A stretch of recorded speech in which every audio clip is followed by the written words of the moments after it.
Are we ready to play? Are we ready to dig into this? Okay. Let's do this. Yeah.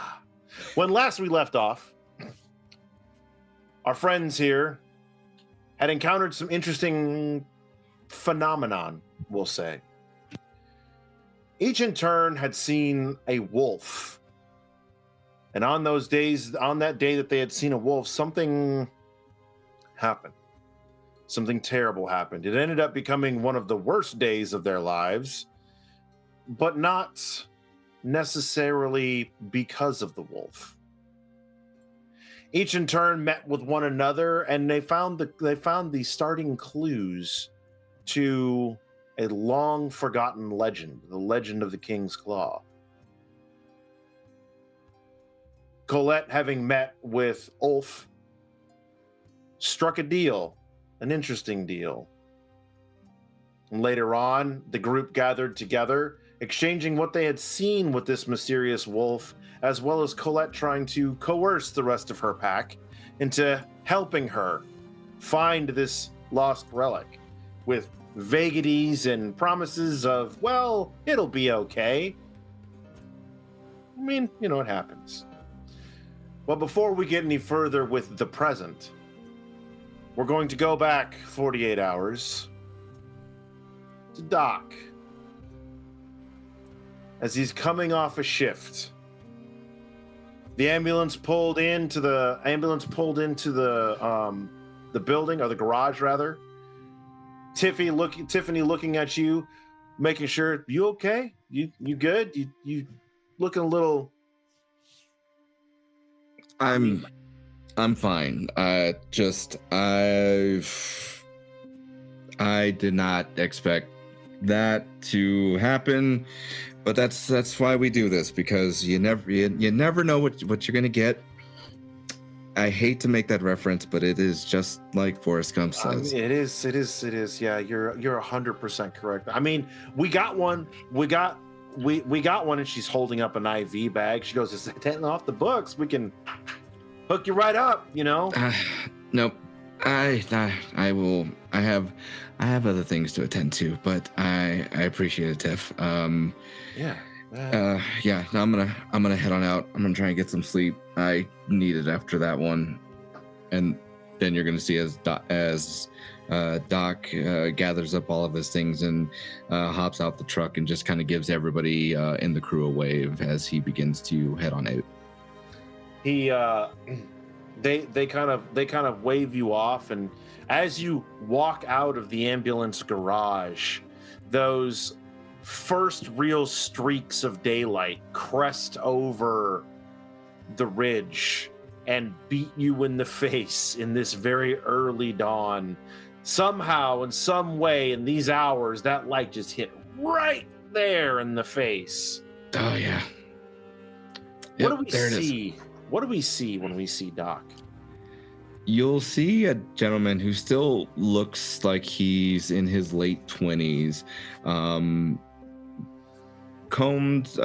relatively combed black hair, still kept pretty short. He has a small trimmed beard with maybe one or two specks of gray, mostly throughout his beard, but it's not very much. You can hardly ever tell unless you see it just in the right light. Otherwise, he's in his ambulance gear as he just continues on walking, as he reaches into his bag, pulls out his set of sunglasses and puts those on as he begins to walk over to the nearest bus stop, because Canada has an amazing transportation system.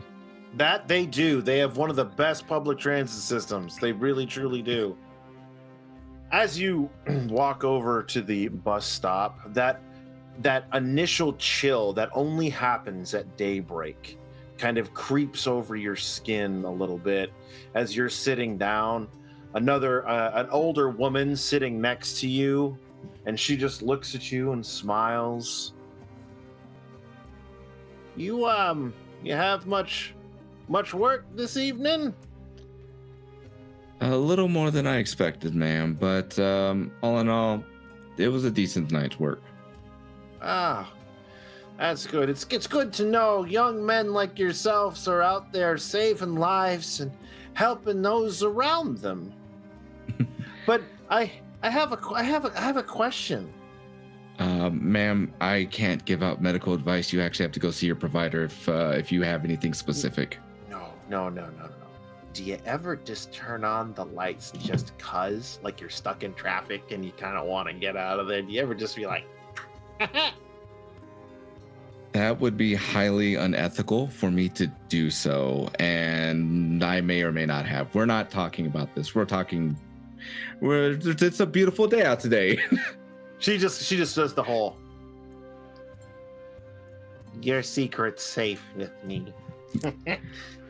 He chuckles along with her as he kind of looks down. She rifles in her bag and she pulls out a small strawberry candy. You know, just in case. A little sweet tooth never hurt anybody. You're not wrong. And you'll see as he she's offering it to him, correct? Oh yeah. Yeah, he'll take it and just say thank you before unwrapping it and just popping it in. And just like grandma's dish at home, right? Like it's the same little strawberry candy with the little green wrapper on it. And I'm sending everybody through waves of nostalgia right now as you pop it in. And just in that moment, just like being at grandma's house, right? That wave of relaxation flows over you. And the night's activities, kind of the night and the day previous, really, they begin to kind of drain. And in that moment of like focusing on that flavor, the taste of it, you're suddenly taken back yesterday, just after the shift started. You're loading up the truck as you normally do, and you get a call. You get a call for a 3-car. You've received a text that the pack's getting together to discuss some things. Colette had a meeting with Ulf. Just like, Ulf, like the Shadow Lord guy kind of thing. But the call came in and you've got to go. Yeah. And as you do, when you rush out to this scene, you're sitting, you're out there at the scene, bursting through traffic. Everything's going on around you. You get there and you guys start going to work. Yep. And as you do, you hear one of the victims, cry out that their girlfriend's still in the car. He doesn't see her. And you're looking around and you're trying to count people and this side of the other. The firefighters are going to work. And as you look up, right, as he's shakily pointing towards the car, you see that one side of it is completely impacted. There's no way somebody else could have survived inside that car. But he's crying out for her, wanting it so badly, for you to go check. And as you do, you look, and the firefighters are pulling the door off, frantically, hope against hope. As you look up, you see a wolf on top of the overturned car, looking down left and right, watching them. But the others don't seem to acknowledge it. You see it. They don't. It looks at you, looks down, around, inspecting, trying to figure out what it is that they're doing. And then he looks at you. And as he does, his face begins to rot away. And you see a scald face, odd runes and etchings marked into the bone. And in that moment, that pause that you have, his eyes go from that of the brown and black to blood red. And as he does, you look just past him. And you see the top of Mount Royal. And the giant burning white cross. before you hear Tiffany calling out, Ramos, we got to get him in there. And you blink, and it's gone. And you immediately go back into like robot mode, going through your motions, grabbing everything, putting everything together, throwing him up on the gurney, getting him inside. But as you're making that drive to the hospital, it sticks with you. But you had 2 more ODs, another car accident, a couple of drunks, and a sweet old lady that fell down the stairs. Before your shift came to an end this morning. Wanting to go home, the bus pulls up. You board the bus, you make your way back to your apartment. Probably crashing out, I assume. It would be just as he enters his apartment. It's a 3-bedroom apartment. The place is kept immaculate, so organized and so almost surgically clean that it looks like it looks more like it's a model home for somebody to check out versus actually like somebody living there. But he goes in and he has his routine of taking off his shoes, putting his bag away, making himself, grabbing himself something that he made for nights, like for his meal prep. And then he would sit down on the couch. As he does, he would shoot a message to Colette, seeing if they would be able to meet up at some point, so that way hopefully he can get a quick debrief from her, so that way he's kind of caught up, and before he finishes, puts his stuff away into the dishwasher and then passing out. As you do, it's about 2 hours later as you look at the clock. You look at your phone one last time, and you see on there to Colette, it's red. She hasn't responded. Normal. Always leaving you on red. There would also be one more message sent before, he really is out. Mm-hmm. It's like, you have a delivery coming in with the next couple days, and then bleh, he's out. Okay. As you go and drift off to sleep, you can hear the distant sound of sirens. Your whole night was sirens. But you're not on the clock. You're not on the job.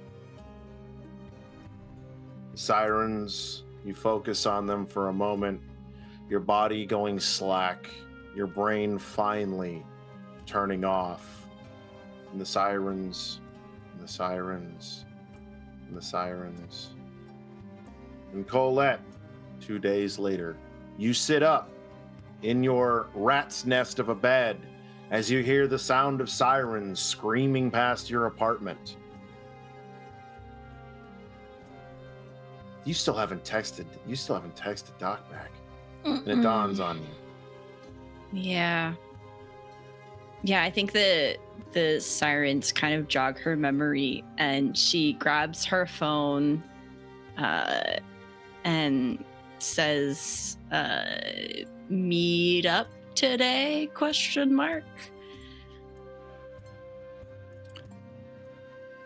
Doc would immediately respond back saying, time and place. What day of the week is it? It is currently Thursday. Morning, afternoon? It is morning. It is technically 2 days later from when he sent you the text, and it is actually Doc's day off. He's not on the truck today. He is off. Yeah. She'll say, got morning lecture, meet for afternoon coffee. and then just sends like a Google Maps pin of a cafe that she's got just like in her clipboard that is like her like go-to place. The response back would just be like a gif of somebody raising like a glass with a quick message saying, "I'll see you there." Left on red. Yeah. Yeah. Colette, as you are getting ready and going about your day, the images and the clues that you've been uncovering, the book lies open next to your Charlie Day sprawl of clues and facts on your wall. And it keeps looking at that figurehead piece. It's that little piece that's drawn in there.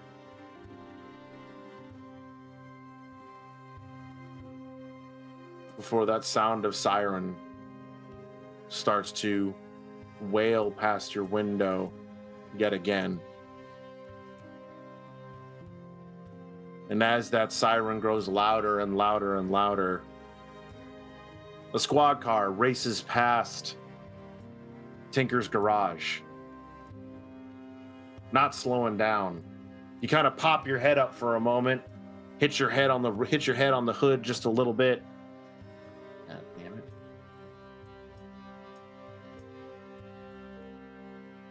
Hey, Tinker. The boss comes out.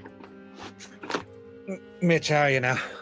What's this? Saying you need to take off like early today? Something you got some? What is this? Yeah, I got tickets to this event uptown. I figured since I stayed after so late the other night, it wouldn't balance out on the worksheet too good for you.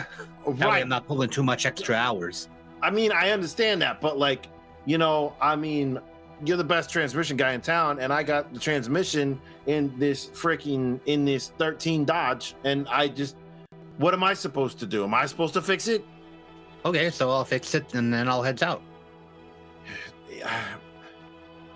I'll handle the transmission, and you can do the rest of it. Yeah. Oh, okay. All right. I'm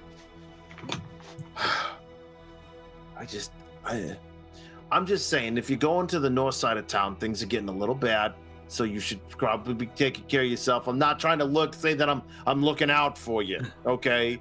But if anything happens to you, then I'm down a fucking mechanic, and I just can't have that. All right? You want me to take a wrench with me? I thought you were the wrench. Exactly. Yeah. I appreciate you for that, Mitch. Don't you worry. Look, how often do I take time off? You don't. And so Exactly. What happens is you never take any time off, and I become dependent on you, and therefore my lapse in managerial skills ensures that you work way more hours than you probably should, because, the dependable ones always get work the most. And we need to break this vicious cycle of dependency so that we can have a healthy relationship. Wait. He stops for a minute, realizing what he has said, and just I'm gonna fix the transmission now, yeah? Yeah. I'll just go to the transmission. Sure. Rusty, where do we find you on this fine Thursday? Probably at home. I'm guessing, me and Tinker did all the work we could on the BMW. I'm probably making it look nice, so that way when I bring it to the driver, he believes it. The driver. You have to take it tomorrow, by the way. Hey, what? Tomorrow is when you have to do the next time travels. Oh, okay. Yeah. So I'm just basically getting it ready, making it look nice. Drinking. The wife is probably inside. I may have. I gotta take care of those fucking bills. Yeah, I'm probably reviewing the bills at this point, but I'm in the garage drinking next to the car, Okay. Later on that day, as the mundane of the day, this world that you live in, that you move in, this world that you are sworn to protect, but somehow seems to keep trying to bite you in the ass every chance it gets. Yeah. Like a rogue mountain lion. Yeah. Yeah. We cut back over to the coffee shop. Doc, you come rolling up. Colette's already there, disheveled as normal. Yeah, I think you would, what is it? You would see him in a little bit more relaxed, where probably just a t-shirt with the metal band that he likes, but with a little bit of a nicer looking zip up, with some jeans and some Vans on as he walks in. He's he's a little bit more cleaned up than probably what you would expect for somebody on their day off. But yeah, that's when he pops in, grabs a coffee, and then sits down with her. Yeah, and Colette's wearing what looks like freshly bought clothes. Like you could see the tag in the back sticking, like she didn't even take the tag off. And like a pair of slacks that are just like one size too big because she doesn't even know her size, and a shirt that's like a button up, but it's not well, like the collar is all over the place, and she's got like half the front tucked in and the other half is out. We're talking like divorced dad vibes. Mm-hmm. You would see him sit down and just immediately be like, "So how was your lecture? Did you get there on time? And did you also happen to eat, drink water, do all your normal things?" Okay, listen. I was like 5 minutes late, and I mean, I got through the lecture just fine, but the stupid brat caught me again. He was going on about the fucking 4chan thing he sent me on an email. Did you know that he spells Brian with a Y? Have I mentioned that? It's with a Y. Who? Gross. And I'm pretty certain, because I've seen his name like on the roster, like in the system. When he applied, it was with an I. So he added the Y himself, and he thinks that it's like awesome. Do you know he capitalizes it at the top of his stuff when he hands in tests? It's his name is, he has a normal name. Brian Zayas. It's normal. It's a normal name. There's nothing weird about it. He's got to make it weird. And he's got to be an asshole to me. Did you know that I talked to his other professors? Because I went to the chair. And I said, "Hey, this guy, first of all, with the Y, are you kidding me? And second of all, he's disobedient and a little bit of an asshole. And he talks in lecture, like to me, like we're having a conversation. I'm trying to teach. I don't get paid enough. I don't even care about it doesn't even matter. It doesn't even matter about the money. Did you know? I talked to his other professors. He's fine with them. It's fine. Everything's fine. It's just me, apparently. I don't know if he's like some stuck-up rich kid. I don't know anything about him. But like, he sees me and it's like square up. He's like, whatever those kids say about like being all big and stuff. I don't know. I can't do. I don't know if I could do it. We're not even halfway through the semester. I don't. As she's having this conversation, Rusty's in his garage and just starts ripping up one of his bills, and he doesn't know why. Yeah. 100%. Mm-hmm. No. I'm like, what the fuck? Why That's am I all. so mad? Yeah, please keep going. Your representative you're on the phone with, so his representative, he just said his name was Brian. He didn't say how it was spelled. He just said his name was Brian. I heard he said that, and then for some reason, I don't know why, I heard the Kill Bill siren in my head. Okay, please continue. You're gonna see as Doc is just like, as he's listening in, like his grip on the cup is just getting tighter and tighter until you finish, and before he puts it down, and he says, "That's a lot." Did you know my lecture is only 50 minutes? That's Yeah. all. That's the only amount of time I have with this kid. 50. It sounds like more of a lifetime than anything else. Probably why he squares up to you, as the kids say. It's probably because he sees you as a threat. I told him he was wrong on the first day of class. By the way, he was wrong. There was nothing like not factual about what I was saying. He was wrong. He was trying to tell me that Portland in Maine is not the same, like is like the same place as Portland and Seattle. He was trying to say they're the same place, that those were just different districts in Portland.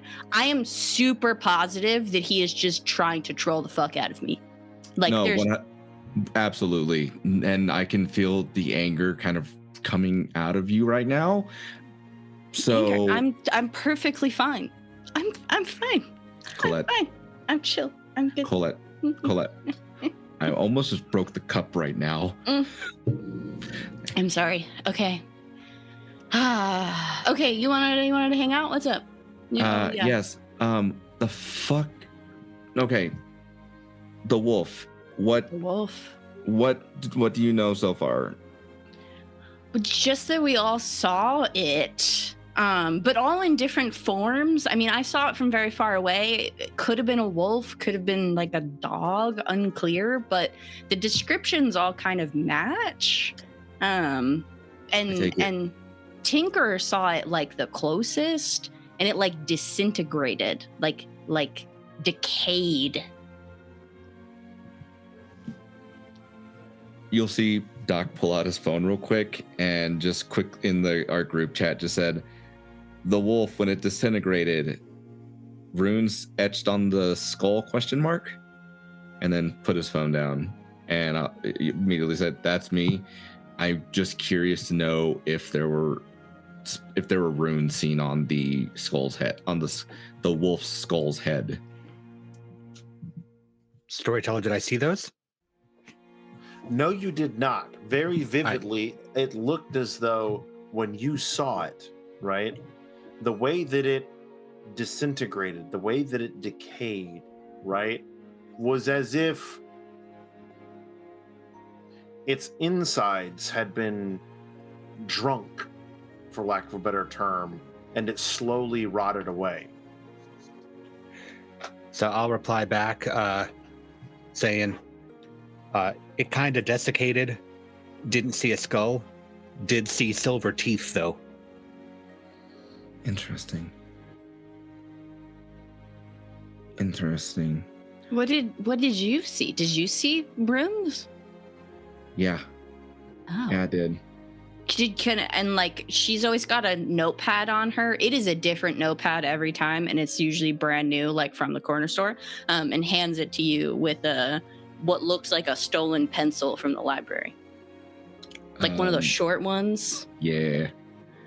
He'll begin to describe in as vivid detail as he could, with like the runes being etched into it, like the place that he had noticed it looking at, with the cross that was on top of Mount Royal. Like, he would provide all of that description and then slide it back over.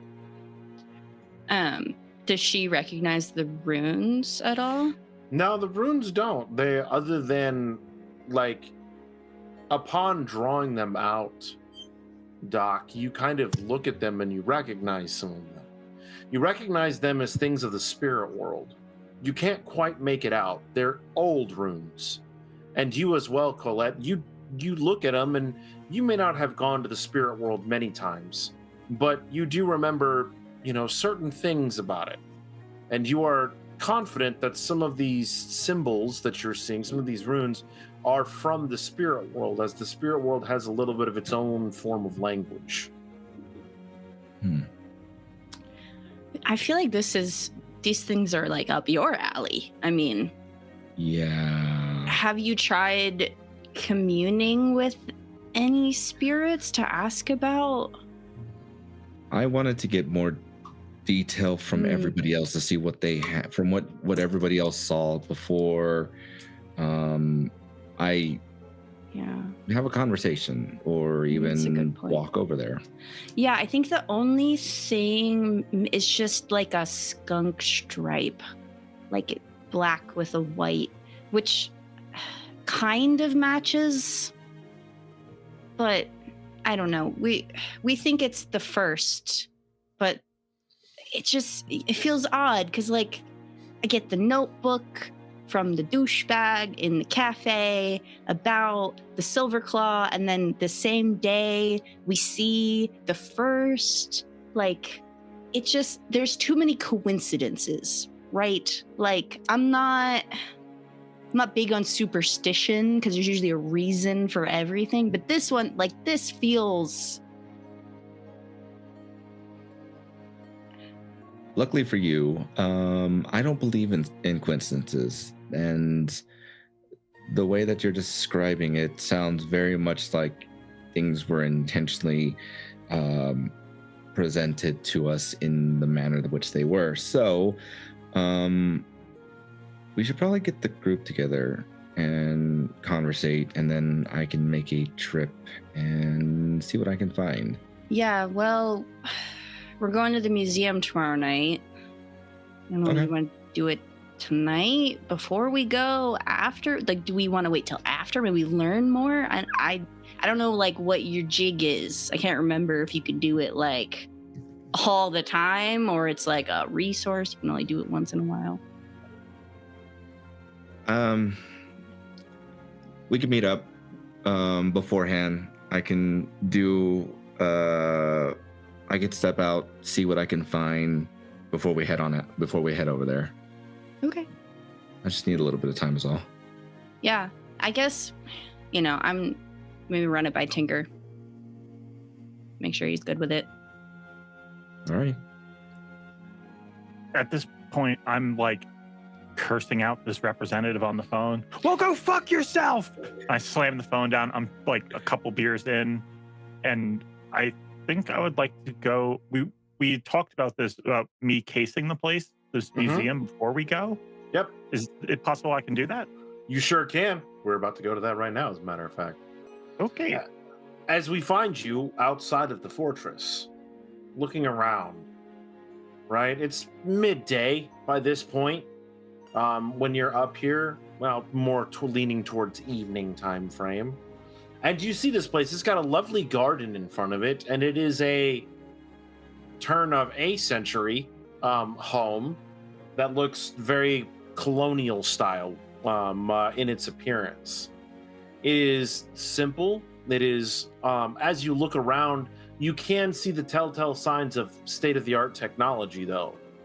Cameras watching the doors, things like that. People coming in and coming out of this particular museum as they are enjoying the area.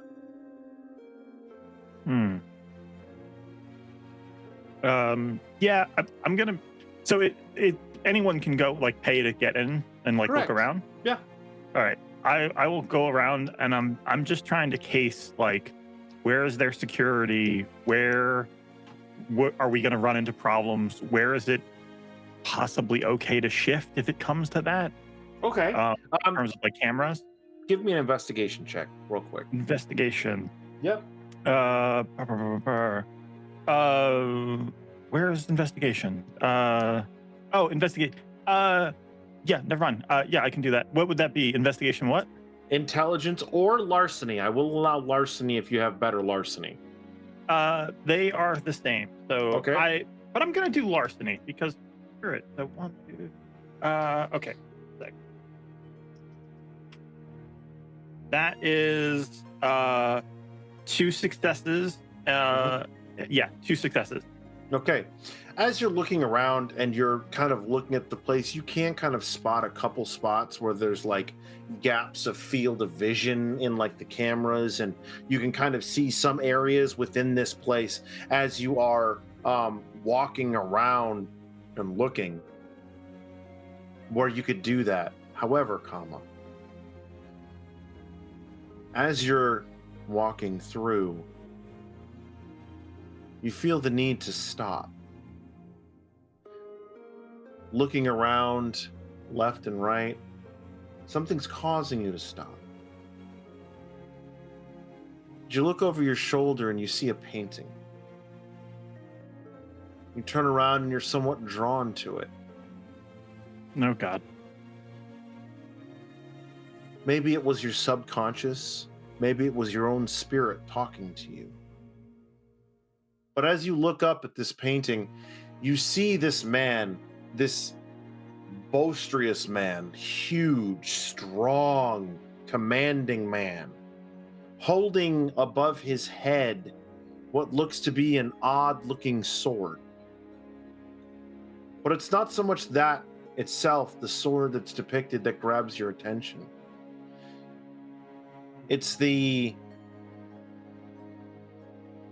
fact that the one side of the hill in which he stands is wolves, bears, mountain lions, deer.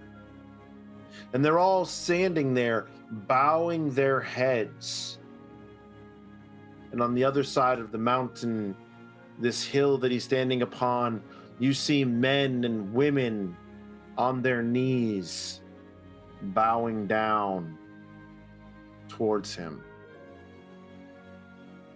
Underneath the painting, artist unknown, title, Master of All He Surveys. That's not a good thing. And as you are looking at this, kind of enraptured a little bit, things that sent you here, the ones that sent you here, things are starting to make sense.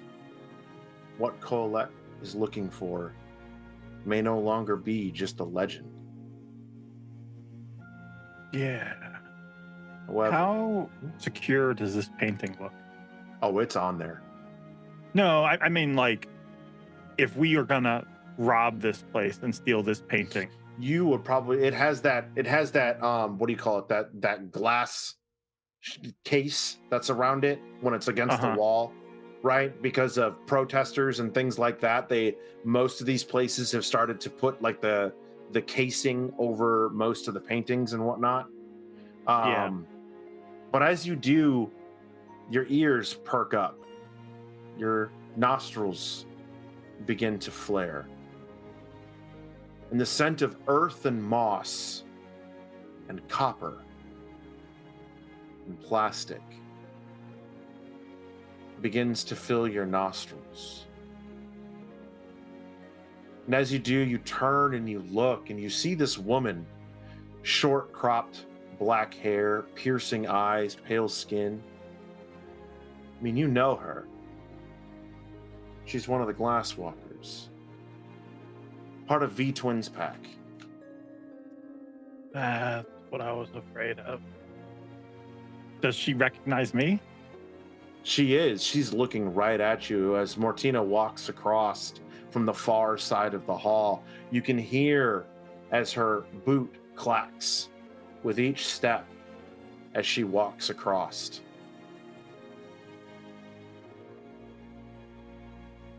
Well, she approaches. I immediately like, what how does she open? well, you seem a little out of sorts. Why are you here? This is very much not your area. I look her up and down, and you said I recognized her from V2, so I'm like, From I didn't V-Twin. realize V2 sent someone else. Or Twin V, right? It's Yeah. Twin V? I didn't realize No. Twin V sent someone else. V-Twin, like the engine. Yeah, Twin, yeah. Yeah. And she looks and she just kind of smiles and she goes, well, you are in the north part of the city, so what are you doing here?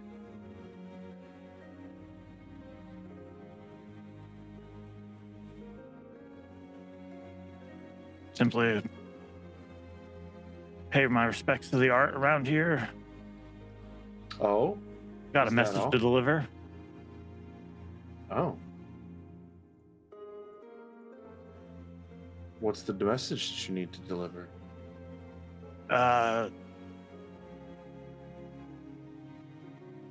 Tinker wanted you guys to know the boss has a new ride.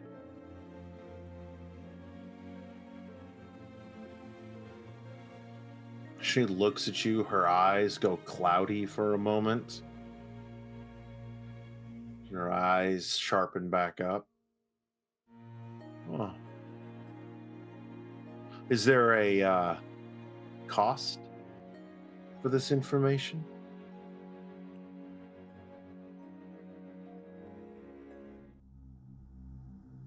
Well, we thought you all should know. Clearly, you all are planning moves, right? So, you can return the favor. We'd greatly appreciate it. I'll talk to Tommy and see what he says. You know anything about this? I don't know why. I felt drawn to it. Oh, yes, of course. I'm not really an art guy, you know? I don't know. It's been here since the late 1800s. Don't know who did it. It was exchanged hands from an estate sale, as far as I understand it. On the back of the painting is where they got the name. I know that much. There's more on the back? Just the writing. His crude block form lettering just said, "Master of all he surveys." Yeah. Makes sense. Interesting though, isn't it? This bestial looking man commanding both the animal and the human. Yeah. I don't really think we need another human in command of everything, do we? I think so. Then again, I like the skin I walk in. Unlike some of our cousins. I just mean, like, and the painting, I'm guessing, based on its time period, that this is an old white man. I'm asking that out of character. Oh yeah, no, Yeah. yeah, he does. He very much is. I'm just like, like an old white guy. Like, really, it just feels a bit gauche nowadays. Well, out with the old and with the new. Speaking of, has Tinker made his mind up yet? I think he's on the fence. But like I said, that's why he wanted me to deliver the information in case he changed his mind. Tommy says things are going to change. Tommy thinks that he's got a beat on something. And Tommy says a lot of things. Well, but he's got allies, some up north even. I don't think we're going to have to sit under the Silver Fang rule for much longer. Is it really so bad? I mean, I don't know about you, but I'm not necessarily too keen on letting the city encroach any more than it already has. I mean, he's already letting the police utilize it. He's allowing legislation to go through to allow regular motorists and keep the cairn open day and night. It's bad enough they have to have their little concerts there and the dead burying their dead. The dead burying their dead. Well said. That's real. Yeah. Well, it's been a pleasure. A message been delivered. So, honestly, this place is too stuffy for me. She just looks at you. Her eyes change shape slightly. Her features shift a little bit. She just sniffs at you. It's always a pleasure to meet you. Pleasure to see you, Rusty. And she just taps her nose. I'm sorry, have we met? She smiles. I don't usually do the whole sniffing behinds thing, so. Well, one thing's for certain. When there's a new scent in town, definitely one that isn't from here, we all kind of know it. Is this just because I'm American? Really? Well, I mean, can you blame me for trying to get away? yes. Yes, I can. Fair enough. I leave. She doesn't like, you don't get out of her eyesight for a hot minute. Yeah. Right? As she's like watching you until you get out into the parking lot, she's watching you. And then she like, you see her look back at the building and she walks back into the building. I immediately text the group, fuck.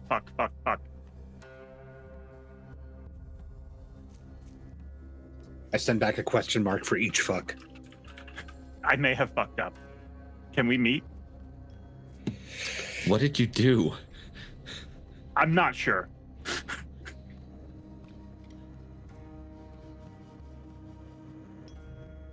And then I guess just driving out of there, I'm just going to make sure I'm not being tailed or something. Okay. You are you're not being tailed. Okay. You do, like, very much that moment, like you get about a mile or so away and your butthole unclenches just a little bit, even though the AC's blasting you right now. As you are very much the whole like chit. Where do you go? That's the important question. Where do you go? I'm going straight to Tinker's if I can. Okay. Because I brought him up thinking it would not be a big deal. I did not realize maybe I said some things I shouldn't have.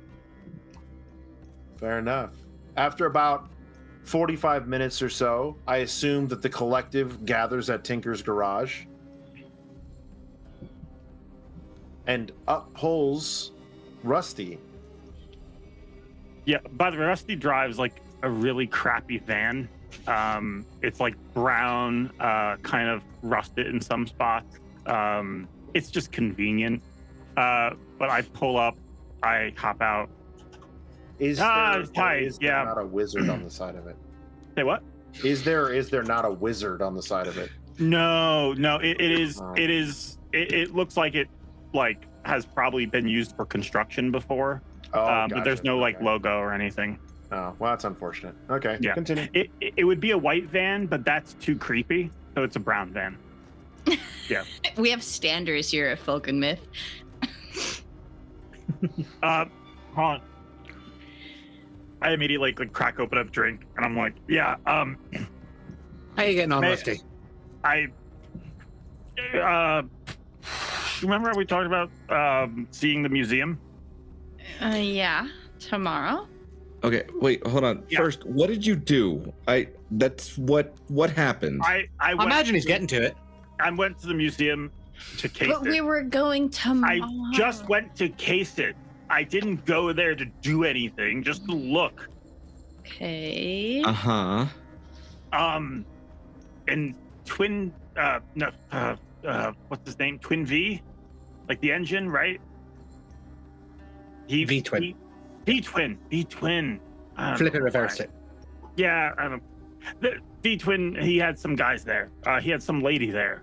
And she got right up to my shit at a really bad time. And I was kind of awkward for a different thing I'm going to get to. But they were asking what I was doing there. And, you know, I'm a messenger. So I had to deliver a message to them.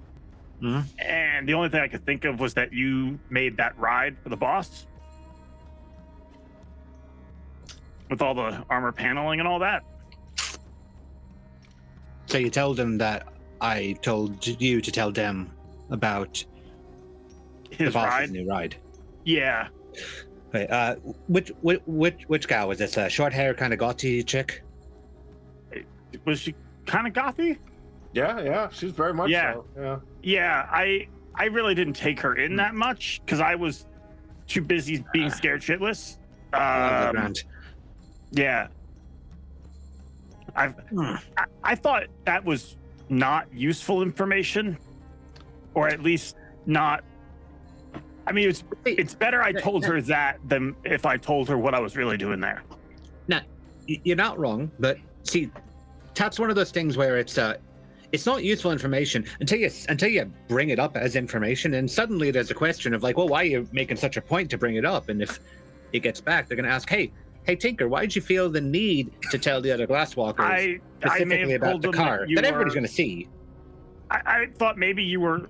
I told them that you were considering his offer, maybe, and this was like a nice gesture. Wait, are we actually considering? No, fuck that guy. I ain't considered shit. But there's all right. I may have freaked out a bit much and said all that crap because of what I saw there. There is the weirdest fucking painting there. Like, like gets in your head and makes you want to look at it kind of painting, you know? Like, you ever see Ghostbusters 2? It's like the painting from Ghostbusters 2. I don't watch movies. Fucking hell. I get But that. I really like documentaries, okay? Docuseries. This one is about a entrepreneurship in New York. So it's a good one. It's a good documentary. And look, the point is... Just describe the painting for us, please. I feel like that's the important thing. It was of some old white guy holding up a really weird-looking sword. And behind him are a hill full of animals, wolves, bears, sheep, deer, and I think sheep, maybe.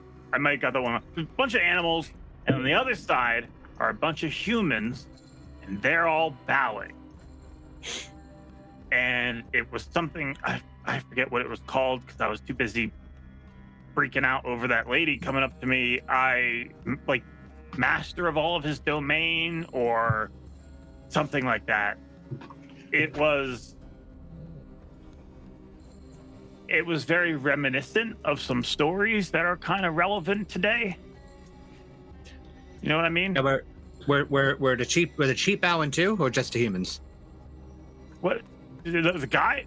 Oh, the sheep and goat. I mean, they were all. Well, you got a bunch of herbivores and carnivores. I'm pulling with you. What now?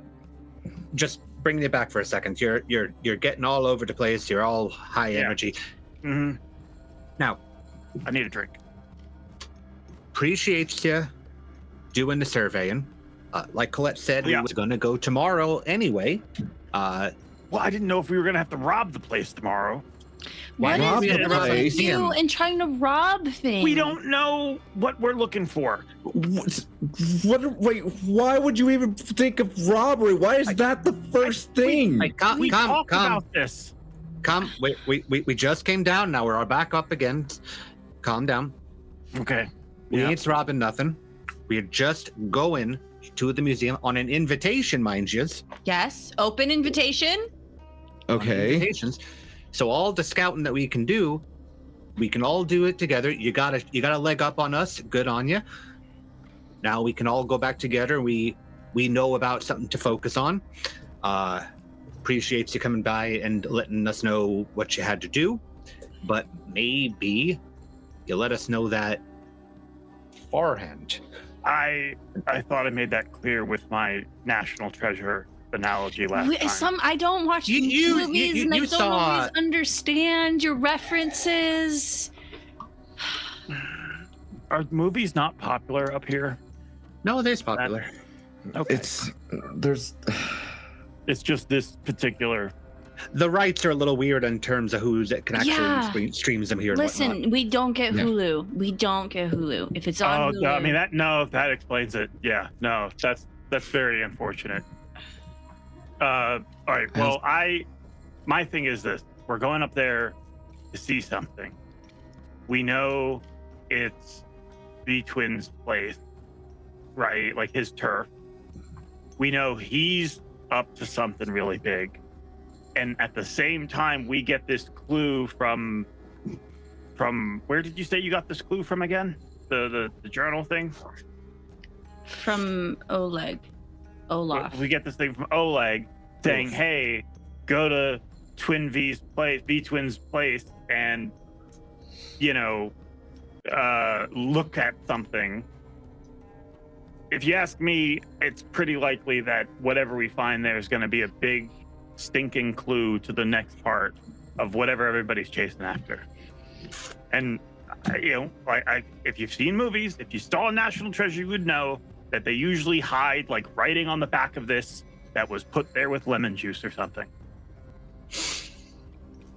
Right. This all made sense to me when we last talked. I'm sorry if I filled in maybe too many gaps. I was drinking. Okay. So many things. You were. You're just gonna see like Doc just kind of like walk away a little bit before he comes back. It's just like, okay, what are we doing? What are we doing then? Sips coffee. Well, right now we're meeting to talk about the wolf that we all saw, because you weren't here. You weren't here the other day when we were talking about it, and you got more information on it than we had. You and I are the only ones that seen it up close enough to actually see it do the Melton Act, but we saw different things there. Yep. And then after we discuss all that, we're just gonna go over what we're actually doing when we go by the museum tomorrow. So we're not just flying by the seat of our pants and doing a repeat. No offense to Rusty. No, none taken. I hate to bring it up, but now that it's what is it? It seems to be known that we are probably going to be there. That we are going to be there tomorrow. Do we need to? Do we need to? No, okay. Do we need to consider the possibility that we may also be walking into something too? Yeah, that's why I cased the place. Now, okay, I don't personally think that we've got to worry about that, because again, it's an open invitation to everybody. Does it pay to be on your toes and alert? Absolutely. Do we have any reasons to think that? No, because right now we're the only people that know the things that we are looking for and that we got. We're the only ones who know that we know.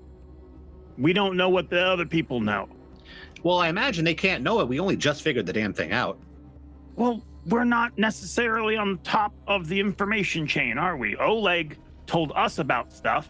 It ain't Oleg. What? It's Ulf. It's Ulf? I've been saying it wrong the whole time. Fuck. Okay. My bad. And it's Twin V. If you're gonna say his name, you gotta to his face. You gotta get it in right order. Yeah, you think as a car guy I would know that, but anyway, the point is, like, look, Colette met with Ulf and got the journal, and then he got the crap kicked out of him by our Silver King. That's the bit that I heard. So they're looking for something, but they don't know that we have the thing that they were trying to get out of him. So we can be alert, but let's not go in there shaking like a pack of chihuahuas. Yeah, I thought I was keeping things low key. I'm really sorry. I'm not even talking about that. I'm talking about tomorrow when we all go there. Oh, yeah. If we're gonna be alert, we don't got to be on edge about all of this. But I saw the inside. I can just wait in the van in case we need to make a quick getaway. No, because that separates you from the group. And if you separate from the group, you are left alone. And that could mean that while the rest of us are in, we are not able to assist you. So if we're going to go all in there, we're going to go in together. Now, I do have to ask, because it seems like you were a little nervous. Yeah. Rusty, did you say anything else? Did you blurt out anything else? Do you remember saying anything else that may or may not relate to why we're going tomorrow? I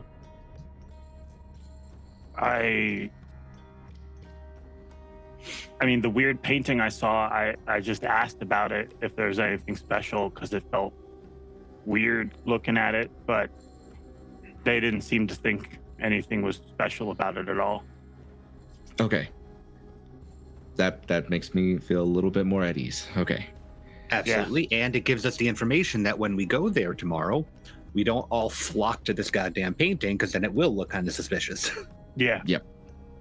So thank you Kurt. for that, Doc. Yes. When Rusty described the painting, did that spark any memory in Colette? Has she seen any writings that match this description, or seen like anything in a textbook? Or No, okay, but the title of the painting mm. plus the description that is given of the painting. Possible similarities. I mean, you're a deductive person. Yeah. Okay. But she's not. She has no idea who painted that. Okay. Cool.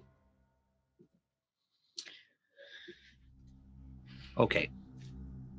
We'll come back to the museum in a bit. For now, this here wolf.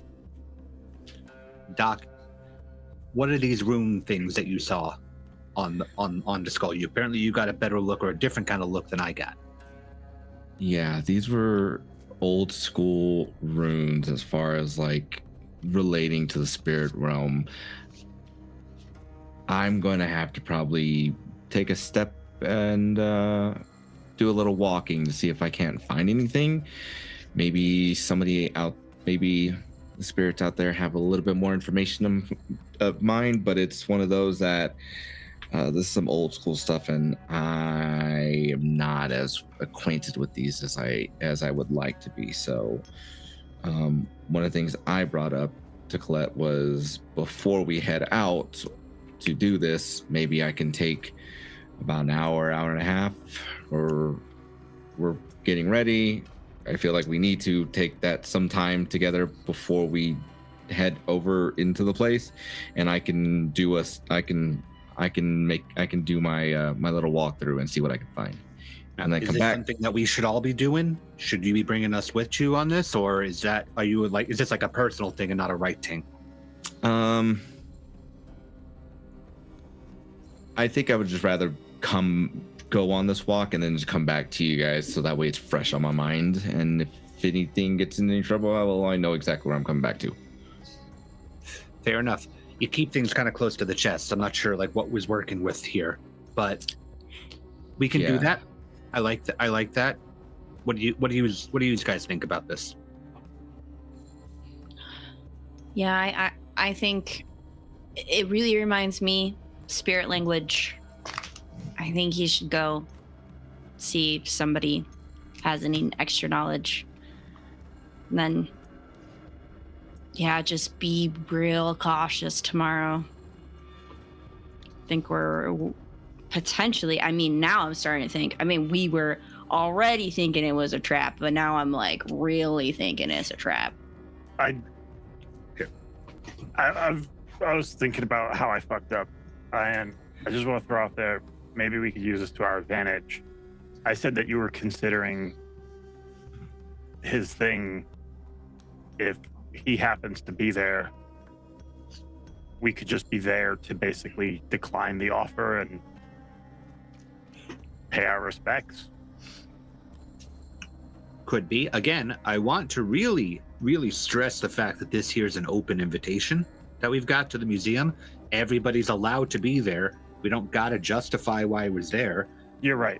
You're right. It's open to the public, first off. But I like the ways that you guys are thinking. I like the pre-planning that we've got, so that way we don't get caught flat-footed. Now, with this here with all this concern about it being a trap and whatnot, what part are we worried about? Are we worried about them going for this here journal? Or are we worried about them coming for us? Something else? Well, we know the rumor is Tommy's trying to go for a grab.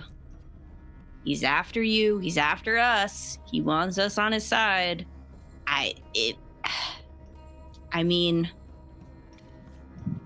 Shit could go sideways. Does he want us or does he want you?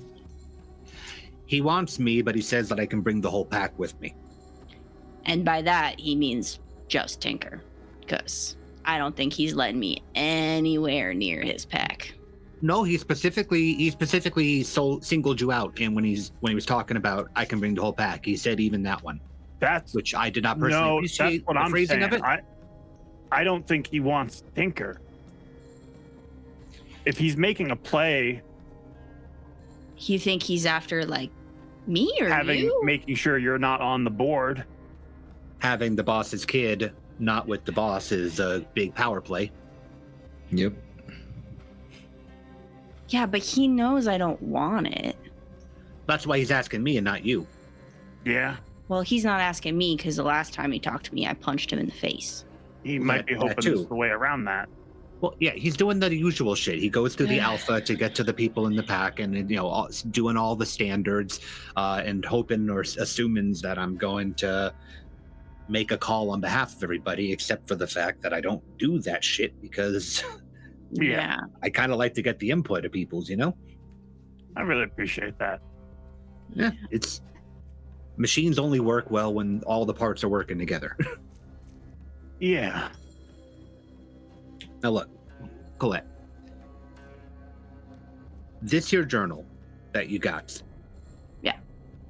Your dad kicked the shit out of that guy, Yeah. probably trying to get it.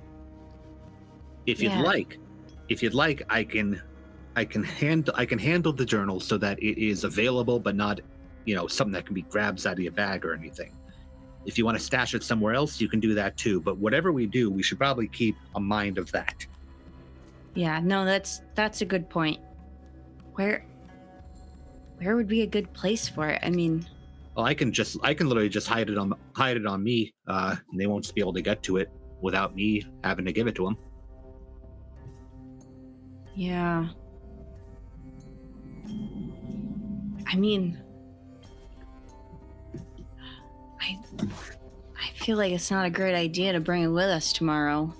But then what if we need it? What if there's something in it? I mean, there's that symbol and Yeah. No, we should probably I we feel should like probably have it with us. yeah. Here, Can we do you put got it in a some- bag do you got of it on you? grounds or something? we don't got to do that. Do you got the thing on you?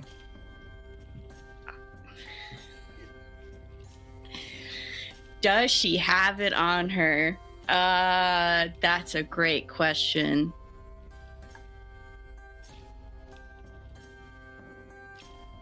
I think she does, but I think she tells you no. Okay, fine. We can do this tomorrow before we head up there. Yeah. I just, Yeah, right. it's at home in the stack. You know how it is. No, it's fine. But it's saying, if you're worried about it, I can literally hide it on my person, and they ain't gonna get I it. know. Could I read the room right now? Sure. Because he really wants to hold on to it. Mhm. She doesn't seem willing to give it to him, and now I'm starting to get nervous about mom and dad having a potential fight. Oh, for sure. Go ahead. Read the room. How do I do that? So you can make a we'll say a wits awareness, which is normally used for spotting things or noticing things. I was hoping to try to kind of get an idea if maybe they're trying to be deceptive to each other. Would that be wits awareness, or would that Like be insight? Yeah, That'd be more of an insight. That'd be more insight, yes. Yeah, I think I have a specialty for that, for detecting lies. I think it's like the only one. That would be what with that. Yeah, your wits and insight, sure. Four. And if I have, what's that? When you have like a specialty in it, When you have a does that add specialty in it, it adds 2 dice to your pool. Oh my god. Okay. Like two regular dice, not red ones, 2 regular dice. That's a lot. Okay. Specialties are nice. Yeah, that's a lot. That is one. And then hold on, I gotta check the thing because I might have gotten really good. What is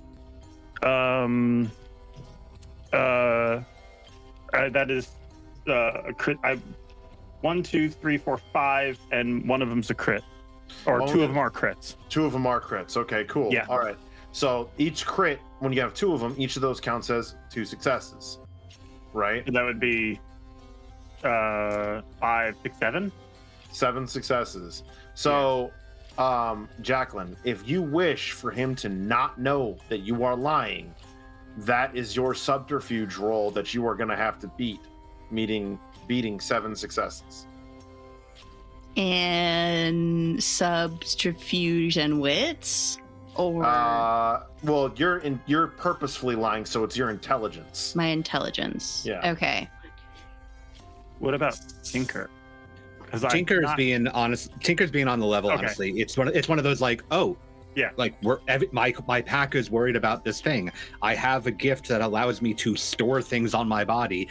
No one can take a book out of my skin except for me. Got it. Tinker's very linear, just problem solution done. Yeah. He's a mechanic. Okay. That makes me feel better already. Do I just have the one rage? Mm-hmm. Okay. I don't know. You did have Brian in your class earlier. I did have Brian in my class. That's why I was asking. But Doc calmed you down and let you vent. Yes. I didn't try. The scene wasn't me strangling Brian. The scene was me. Yeah. I only can roll 6 dice. Is there a way to use a full moon to try? You can use a full moon to add 2 dice to your die pool. Okay. And do those get added? Those aren't rage dice. Those are just normal dice. No, those are green dice. Those are just regular skill dice. Regular skill dice. Yep. Okay. All right. So I'm rolling 8 dice. Mm-hmm. Yeah. You could. Let's see. Nope. No. Okay. No. So as she says that, and you're reading the room, Rusty, you know she's lying when she says she doesn't have it on her. Okay. I don't What do you do do? anything with that. Okay. Not yet. All right. So the conversation continues. Doc, are you wishing to sidestep? Yeah, while they're doing this conversation, I'll sidestep. All right. So as you focus for a moment, you all are having this conversation, and you see Doc quite literally step to the side. And as he does, he disappears from your view of this particular world. Though Tinker can still sense he is near, but he is not on this plane. And in the spirit world, Doc, what you see, feel, and encounter is nothing like our world. It is a long, twisted version of our world. Not necessarily twisted in an evil or malicious way, but everything is warped. Everything is just off. And everything has an energy, has a soul, has a spirit. And as you walk around, taking in the sights around you, the building in which you were initially standing, you look, and it is that building, only elongated, stretched, and spider webs are connected from where you know the car was to the wall. And the entire building itself seems to be erected out of spider webs itself. The garage door is still opening. Small little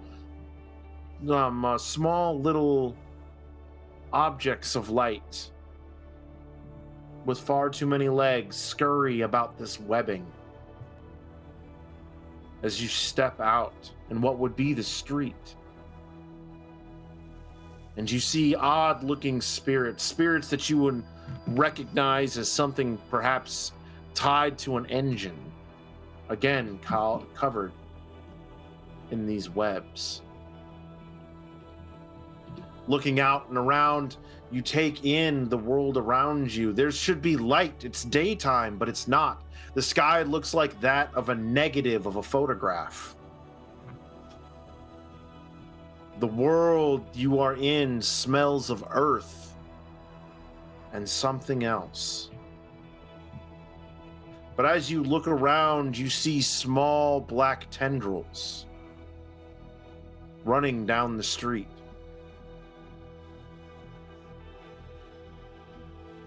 A blade of grass looks at you. And I mean it looks at you. This lone weed sticking up between the cracks of concrete that are beneath your feet. And in the distance, you hear a moan.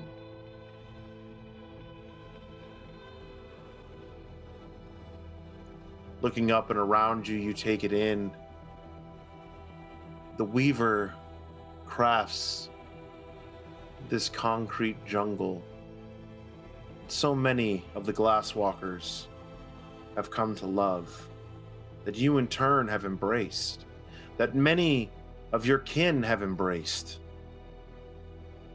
trading the lush green forests for the human comforts. And the weaver's web grows ever larger. Looking around, you see the spirits of people walking past. Thin threads connecting them to the great web that is Montreal. Where do you wish to go? I think I would probably head back to where I saw the wolf. That would be my first stop. That would be on the highway.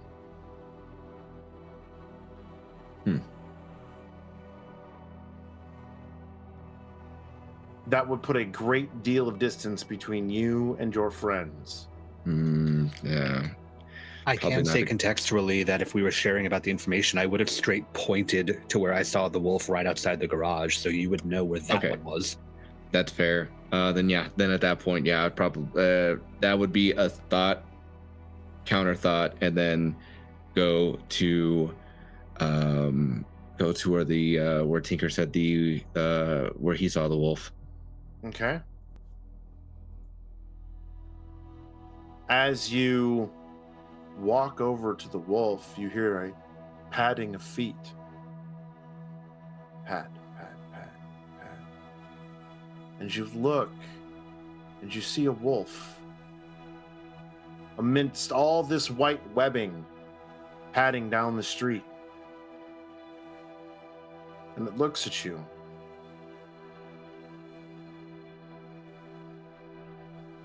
I've seen you, pup.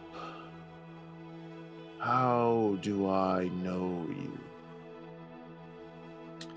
Does this wolf look like the one that at least similar to the one that I saw? It depends. So when you look at him, he looks like the one that Colette described. You blink, and he looks like the one Rusty described. Blink again, and he looks like the one you saw. I believe that you paid a visit to me and my pack. Ah, you must be the pups I dreamed of. Who are you? I go by Doc. Who are you? They call me the First. And that's where we're going to go to break. You said that. Now, sir. No, I veto. Let's cut back in. Get in the chat if you don't want us to go to break. Yeah.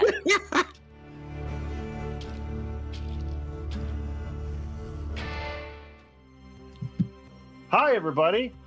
Everything's fine. It's always sunny in Philadelphia. But We're going with that. It's not sunny here in Montreal. It's not. It's rather bleak, actually. See what you did there. Yes.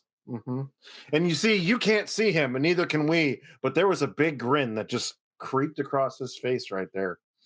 But that being said, friends, when last we left our intrepid heroes, if we can call them heroes, denizens, degenerates of the world of darkness, they had come together as Rusty had decided to show some initiative, and in doing so, may have complicated things slightly.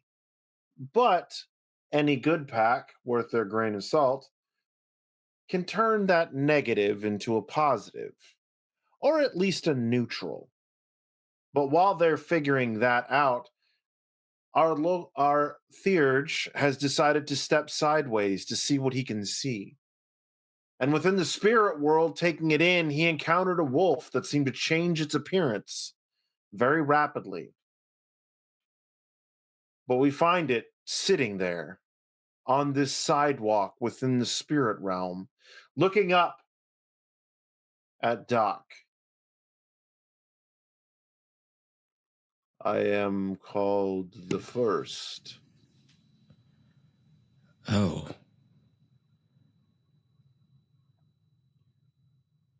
What does Doc mean? It means doctor. It's just shortened down for people. So that means you can fix me. What is wrong with you? See his head look left and look right, and it's nudging towards the black tendrils that run like vines through the city. They've allowed that corruption to flow from the holy mountain, from me, and it has set about the rot and the decay.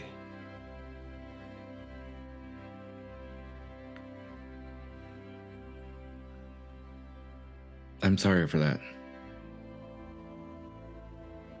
Is there...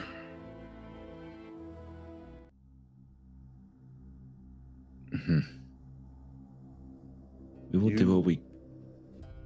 Came to me in dreams, so I come to you where you see me best.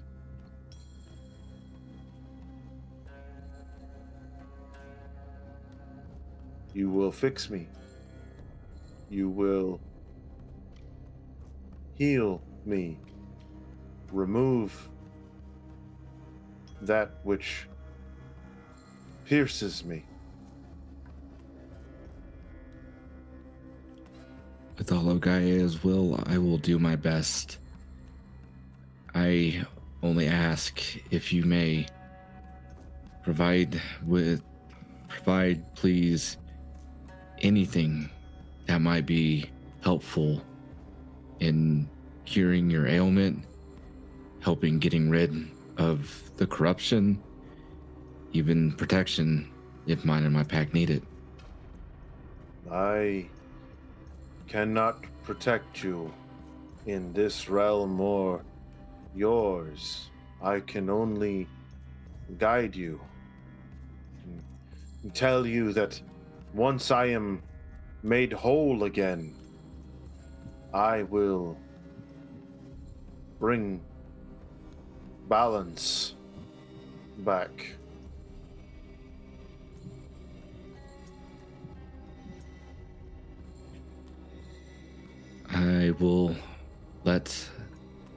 I'll let the others know, and we will do our best. Thank you very much for your time. Find me beneath the mountain, pup.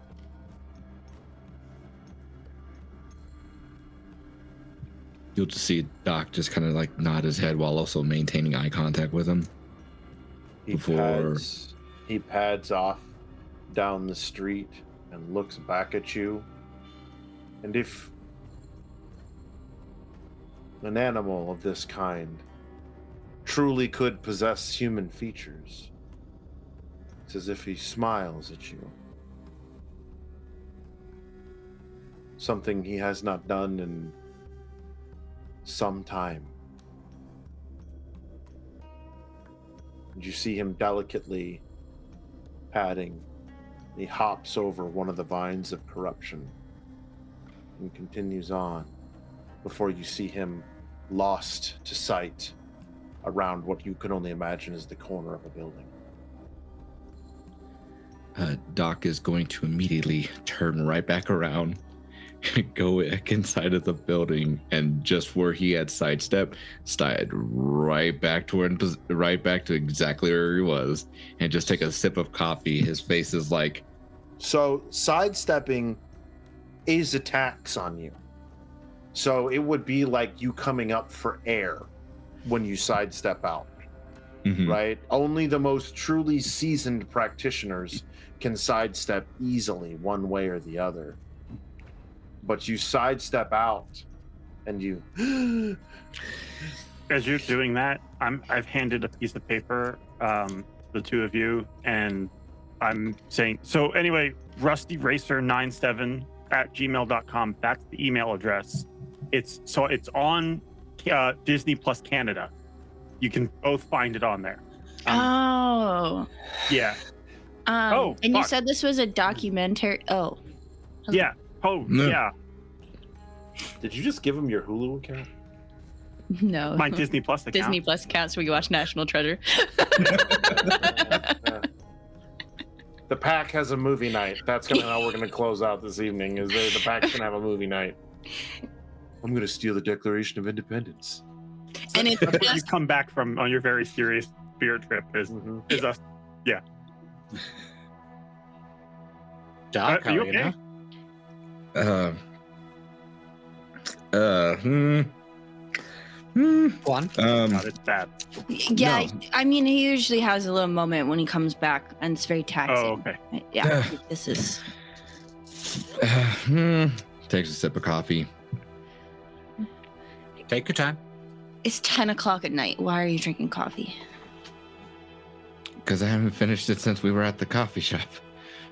Ugh. He's a sipper. Well, I mean, I guess it makes sense. Through a shift, you might, never really get time to drink. Makes sense. So it's just always like a small sip of coffee that gets like one cup will get Doc through the entire night somehow. You're micro dosing on caffeine through the day. Yeah. You'll see Doc with just like that look of just like just a mixture of like scared, awe, and unsureness before he gains his composure again. And he's like, all right, Colette, what do you know about the first? I mean, he's the first, right? Well, I mean, the one that established werewolves here in Montreal, and Well, okay, so a little bit more as far as like if you know of any others that have had encounters with the first, because I sure as hell have not heard anything, and I don't know if anybody else has, or if there's any sort of records, or if anybody's had interviews where they've said, hey, I've had interacted with the first, because that is a very legitimate thing that has just happened. And see, I'm sip of coffee. So Kurt, does Colette have? you have some knowledge when it comes to this. You know that your bloodline is supposedly descended of the first. Okay. Rumored, legend, Right. That your bloodline is descended of the first, and that every Theurge of your family line has gone into the spirit world and sought the first. However, none have successfully encountered the first, right? All they had ever said was that his spirit must have been lost to time. And they're outside of that, you don't know of anybody who ever has, much less that the first would still, after all these hundreds of years, still have a lingering spirit.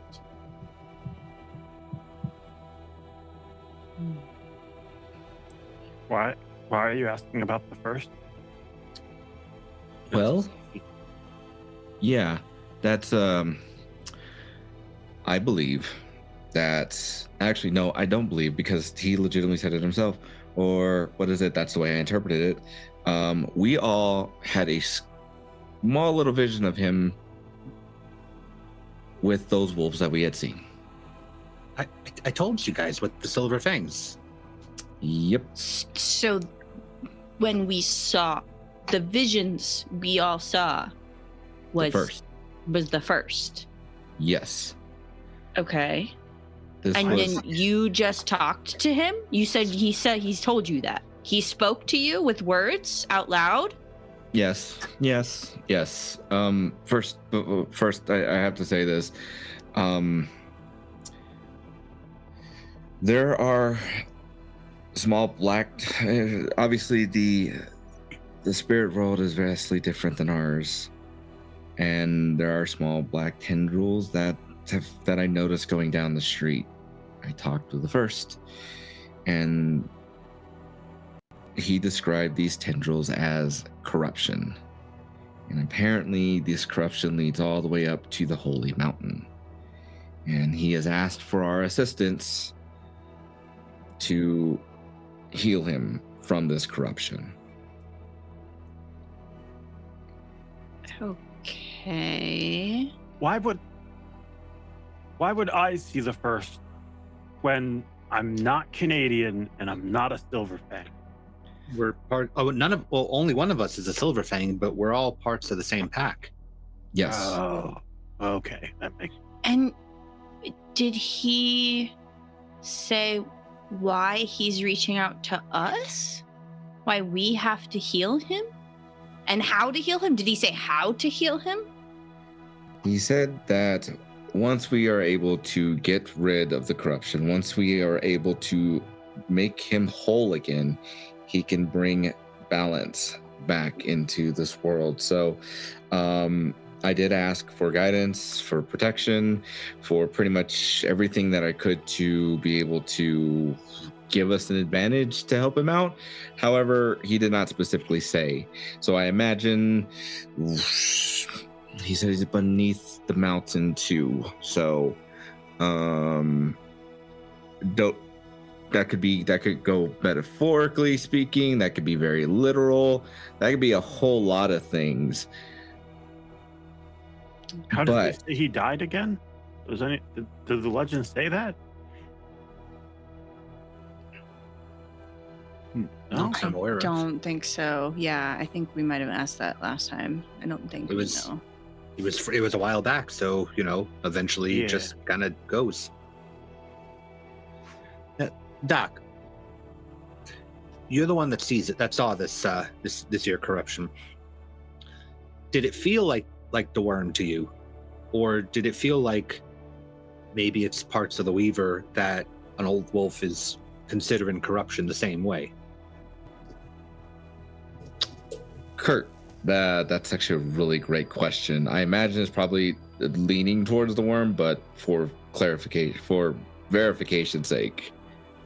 The corruption did not feel like the worm. It felt other, much like he felt other. So none of the above in the trinity of things. It is not either. He is other. Okay. He is not the worm, not Gaia, and not the Weaver. Well, at least it's not vampires. That's good. Well, I didn't jinx that, did I? I hope not. I mean, your track record is, solid one for one tonight. So. We have a truce, so as long as they uphold their end, we have nothing to worry about. Oh, the boss is still talking with them about the truce and negotiations on the bridge and whatnot. So There is no imagine war so. in Bossing Say. Mm-hmm. There Exactly. is no war in Bossing Say. Yep. look, I trust them about so as you've far as seen I can throw them. Avatar. Okay. Yeah, it's a classic. I said I didn't watch movies. I didn't say I didn't watch TV shows. It was a staple of my childhood. Yeah. We get Cartoon Network up here Yeah. and Nickelodeon's. Have you not seen Canadian Nickelodeon? Yeah, We made Reboot. Well, no, actually, I haven't. I think late at night they don't do the changes to Canadian Nick at Night, or is that only in the States? I don't know. I never watched TV that late. I wasn't. Yeah. I usually Oh, that's was the out only by time then. I watch TV. It doesn't matter. Yeah, we're getting off track here. Yeah. So we've got the ghost of the first that's asked Doc here on behalf of the whole pack to weed out this here corruption that's neither wild nor weaver nor worm, which is pretty outside of my scope of things because that's those are sort of the three fields that I tend to operate in, you know. So I'm a little out of my depth here. I'm going to be leaning on you for this one here, Doc. Since you're the one that's actually like in the midst of it.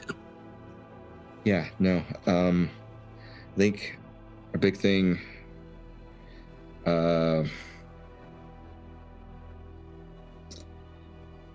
Yeah. One step at a time. We know this is not something that's going to get fixed overnight. But what is something that we're gonna have to worry? What is the closest thing we have to worry about is tomorrow night. Maybe, Rusty, what you saw may give us an idea as to may feed into the overall goal that the first has given us is getting rid of the corruption. Like I told Colette, I don't believe in coincidences. I believe the spirits bring things to us, guide us to where we need to be, and lead us down the path that we need to be. So my head, it was not a coincidence that you were guided in there. It was probably the spirits that led you in there. Also probably gave you what you needed to know, which relayed information back to us. It seems though that this painting, the only spirit that led me in there, man, was Jack Daniels. I hate to tell you. Pretty sure anyway. But maybe you're right. What are you saying? What I'm saying is, you said that you were drawn to a painting, right? Yeah. Tinker, we have to know what this painting is. I got to admit, I'm a little on edge if the spirit here of the first is talking about, you know, making him whole again, and the painting that Rusty here saw is this very Arthurian messianic looking thing. It feels very much like a second coming of the wolf for Canada, and that's pretty big for a small pack like us to undertake. That also could be pretty bad. It could be good, could be bad, it could be a lot of things. The only thing I will suggest is that this can't leave us. We can't tell anybody else. A single one. Nobody else can know. I figured that was a given, personally. I know, but I mean, and she's looking at Rusty. It's good to say. I look, the car thing. That's why I said the car I need thing. everybody. I know. I knew I wasn't supposed to say this. I need everybody to make a wits awareness roll, please. Oh, Pass. Wits awareness. Okay. Okay, let's add awareness. That's 2. Okay. Oh, poopy. Ooh, 3 successes. 5. 4. All right. Justin, we need you to either come in with a 6 or a 2. A 6 or a 2? We've I got came in 5, 4, 3. I came in with Oh. a 2 and a 10. All right, so you got 1 success. Yes. All right, so You all hear the slam of a car door and the crank of an engine. And the car peels away past the garage door. I'm gonna hit I'm it booking with. it. No, I'm gonna hit it with a gift. The moment I hear a car coming at, like racing like that, I'm gonna hit it with Gremlins. Okay. Because I don't know what the hell this is. It just came out of nowhere, and I don't like it. I'm still Okay. booking at it. You might catch it a lot quicker than you think. It's racing past, like it's like racing past. Well, I'm You- saying even if you put gremlins on it and cause it to mess up, we still got to get whoever's inside of it, Mhm. right? Do I Right. recognize it? Depends upon he's doing this gift. So like, Okay. Yep, Yeah. like, it's a timing Alright, so- thing at this point. All right, so I keep my rage, and I'm gonna Okay. roll charisma and glory against. The book says a car is a difficulty of 4. All right, 4. Give me 4 successes. Yep. And we confirmed that rage substitutes, not adds Correct. on top Yep, of, right? Yep. And you have 5 full moons. I do. That's right. So I'll go ahead and use one to add 2 to this. You said? Mm-hmm. You can add 2 dice to it. Yeah. That's too many moons. I can take one away for this. 1, 2. Oh, critical. 4, 5, 6 critical. Okay.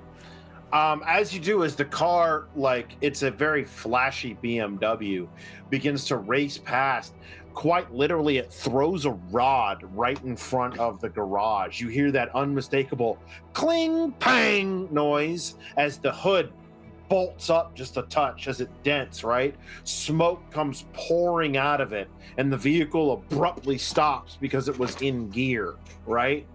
And you hear a beep and the door slams open, and up pops and looks over at the 3 of you, rage across his face, absolute anger as you see Armand. Fuck. Need a mechanic? Wow.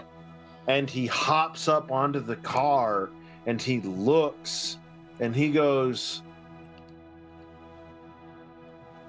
"You just might be my promotion." And he hops down and he begins to take off down the street. When I started running after them, Mhm. depending on how far the car was, I was entering Glabro. Or has it Glabro? Is that how we say it? Galabro. Yeah. Yeah, I would be entering that to pursue. Okay. I don't know how to do a rage check. One rage die roll. We'll roll 1 rage die. That is not successful. So does that Okay. mean I don't do it? You don't gain a rage. Oh, okay. I don't get a range. That's fine. Yeah. Okay. Then yeah, Um, I'm pursuing him as fast as I can. All right, so go ahead and give me an athletics check, Okay. and you will And this roll is with against the- this. That form, I guess. Yes, Okay. you'll add that form. Okay, got it. Athletic, dexterity, athletic. Probably strength if you're trying to catch him. All right, He had 4 successes. Okay. Can I bend a moon to get 2 more dice? Sure can. All right, I'm doing that. Oh, fuck you. That's 2 successes. Wow, that's so bad. Can we spend willpower in this like normal? Yes, Can we you can. roll? Okay. Yeah, you can. Then yeah, You can now. You can Okay. spend if you have it. Let's see. You've got 4 in total. You just spent 1, so you're at 3, right?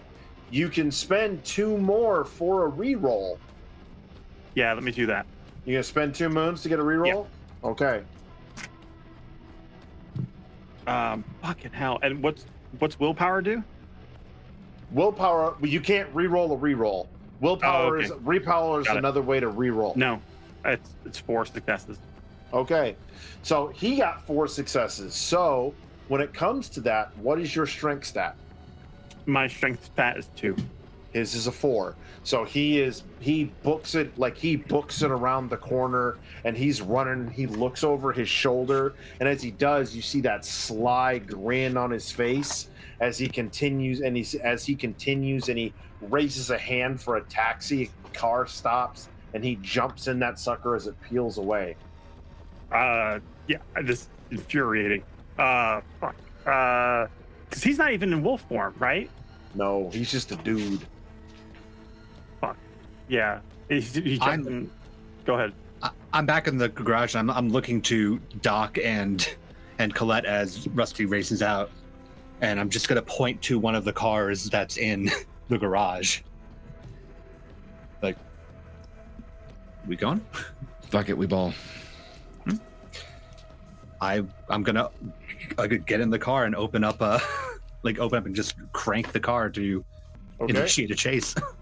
All right, so you give me a drive roll.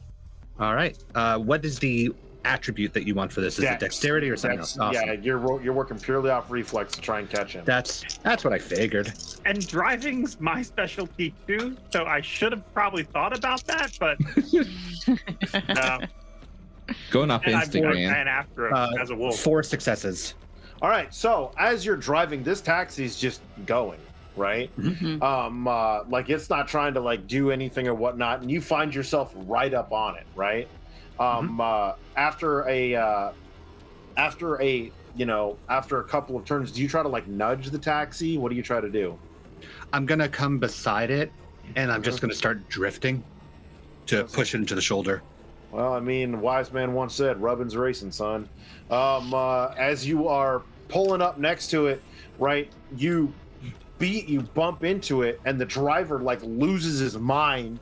He's all like, "What the?" You know, you can see him yelling or whatnot. And he pulls off to the side of the road. As he does, you see Armand jump out and jump down and like bolt down a hallway, an alleyway. Was I keeping pace at all, or am I far gone? No, you like I in my mind, you jumped out and grabbed onto the back of the trunk of the car and have just been like hanging on to that sucker while it's been wee through the traffic. The taxi or their car? No, their car. Their car. Yeah. Okay. Yes, I'm gonna look to the group just to, I'll gesture them to go chase after Armand as I get out to like exchange information with this taxi driver. Got it. Then So- I'm gonna book it after him. To Doc and Colette and Rusty's like, go on.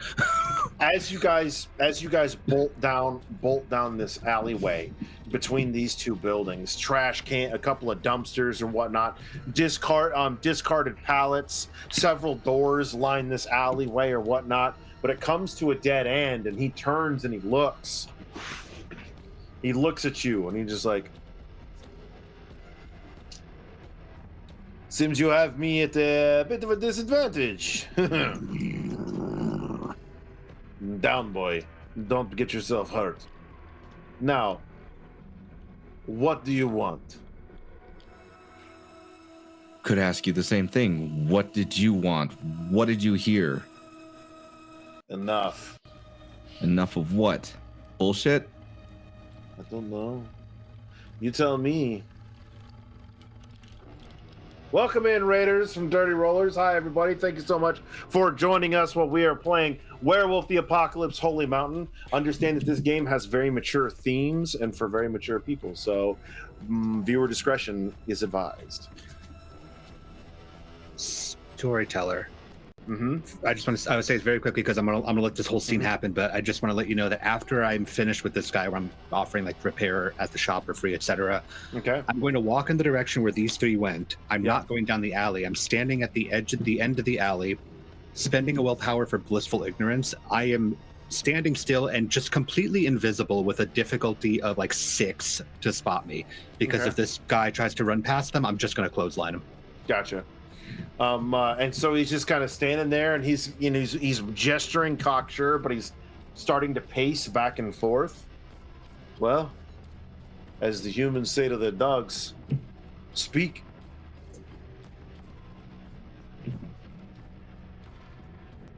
I'm doing my Somebody job. speak, or I'm gonna rip his mouth open. Oh, you can certainly try, pup. You can. We don't need to do certainly that. try. Why are you following us? Because your daddy told me to, princess. And why did my father tell you to? Don't call her that. I'll call her whatever I damn well like. Why don't you go back to studying your rocks? It really kind of looks to me like you're at a disadvantage, because I can do math, and there's one of you and 3 of us. There's one soldier and 4 kids. I'm pretty sure I'm older than you, son. You might be, but I'm pretty sure I'm stronger. Irrelevant. I'm Why? following you because your dad said to. And I just happened to overhear you all bickering like children over something very interesting. And what is that very interesting thing? Why would I say it when you already know it? It sounds like he's full of shit, and your dad hired a terrible fucking person to do it. A simple fucking job. So, Rusty, you're not he's not even worth your time. Let's just fucking leave. You gave pretty quick chase for me not hearing anything important. I thought you might know. Yeah, I thought you might have, but it seems like you didn't. So, forgive us. Let me just rip his tongue out. Nope, not worth it. So the next time you see the first, I'll be sure and let your dad know. First of what? Yeah, exactly. The first of what? What are you talking about? You're gonna have to actually make a subterfuge roll to try and like actually make him believe that you're lying. Let's see. Am I good at it? Am I not? Probably not. Subterfuge and what? Intelligence. Or no, actually no, in this case manipulation. Okay, I'm decent at that. I'm not decent at that. I really am not. That's 2. Well, I mean, you also have moons like the rest of us. Ooh, I do have moons. Can you go over how I do that again? You spend a moon, and you can either add 2 to the die pool, or you can spend 2 moons, and you can re-roll your dice. I'm going to spend a moon to add 2 more to my dice because I kind of need that. All right. Nope, I fucked that one up. Mm-hmm. Stick to the truth, Doc. It's what you're good at. Listen, you have no grounds for trying to keep me, so I am just going to walk. Because what? What is it, Princess?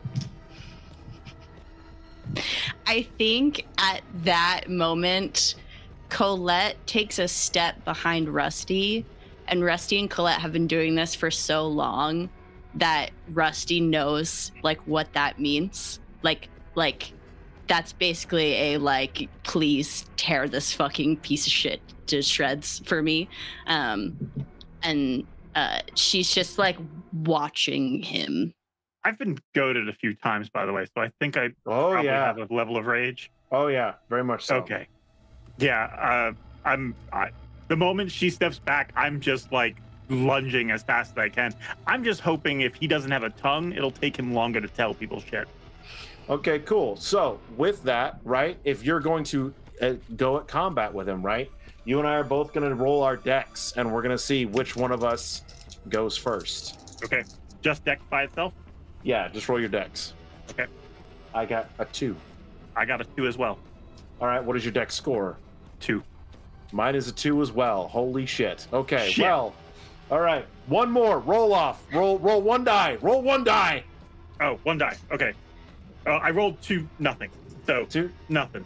Okay, so you lunge at him and you manage to tackle him down. As you do, right? Because your actual tackle, we'll say your tackle goes off without a hitch.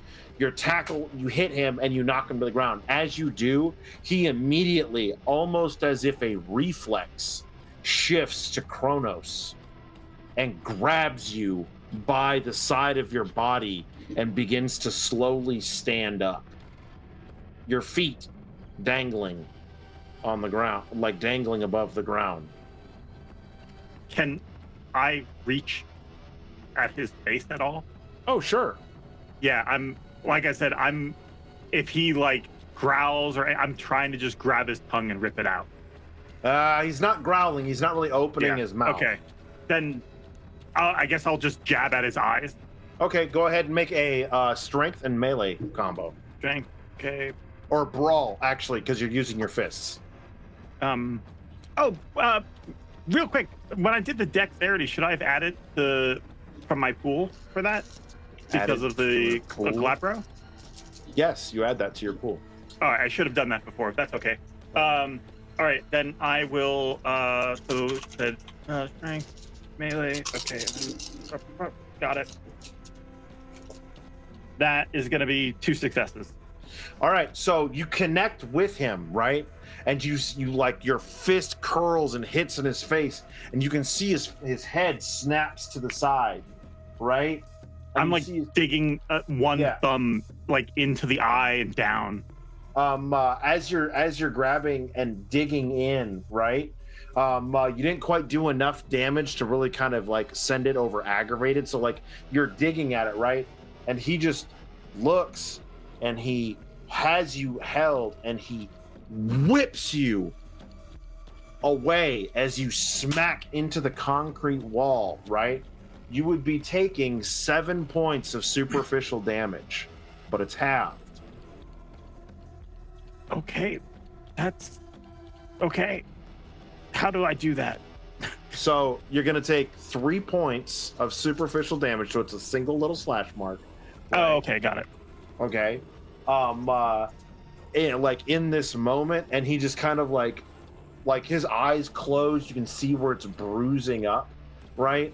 And he just kind of like cracks his neck a little bit, and then he shifts back down to human form, and it looks like he's got a little bit of a black eye, and he like walks over and he just looks at you and he just goes, "Don't try that again."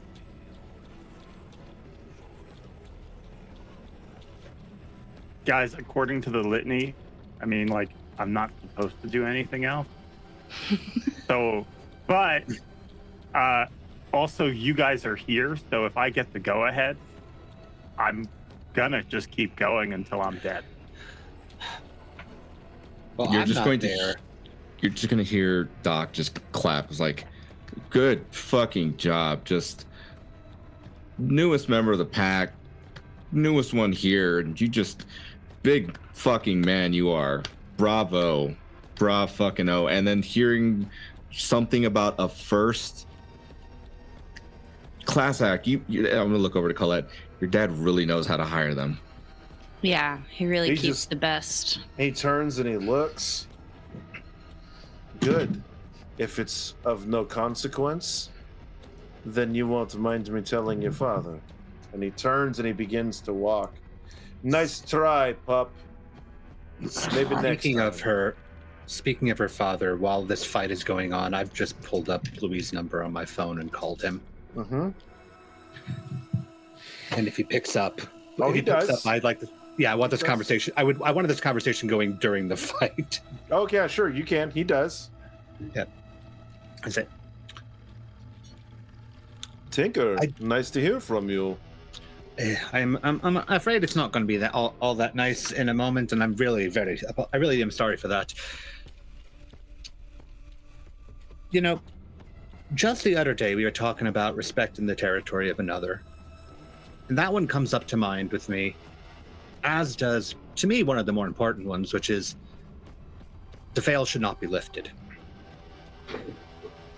And I'm finding myself in a bit of a interesting situation, which one of your boys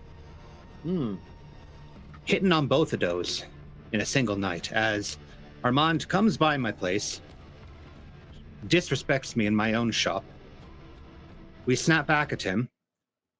He goes off about how whatever he says goes. He could tell you anything that we did, and you trust him over us.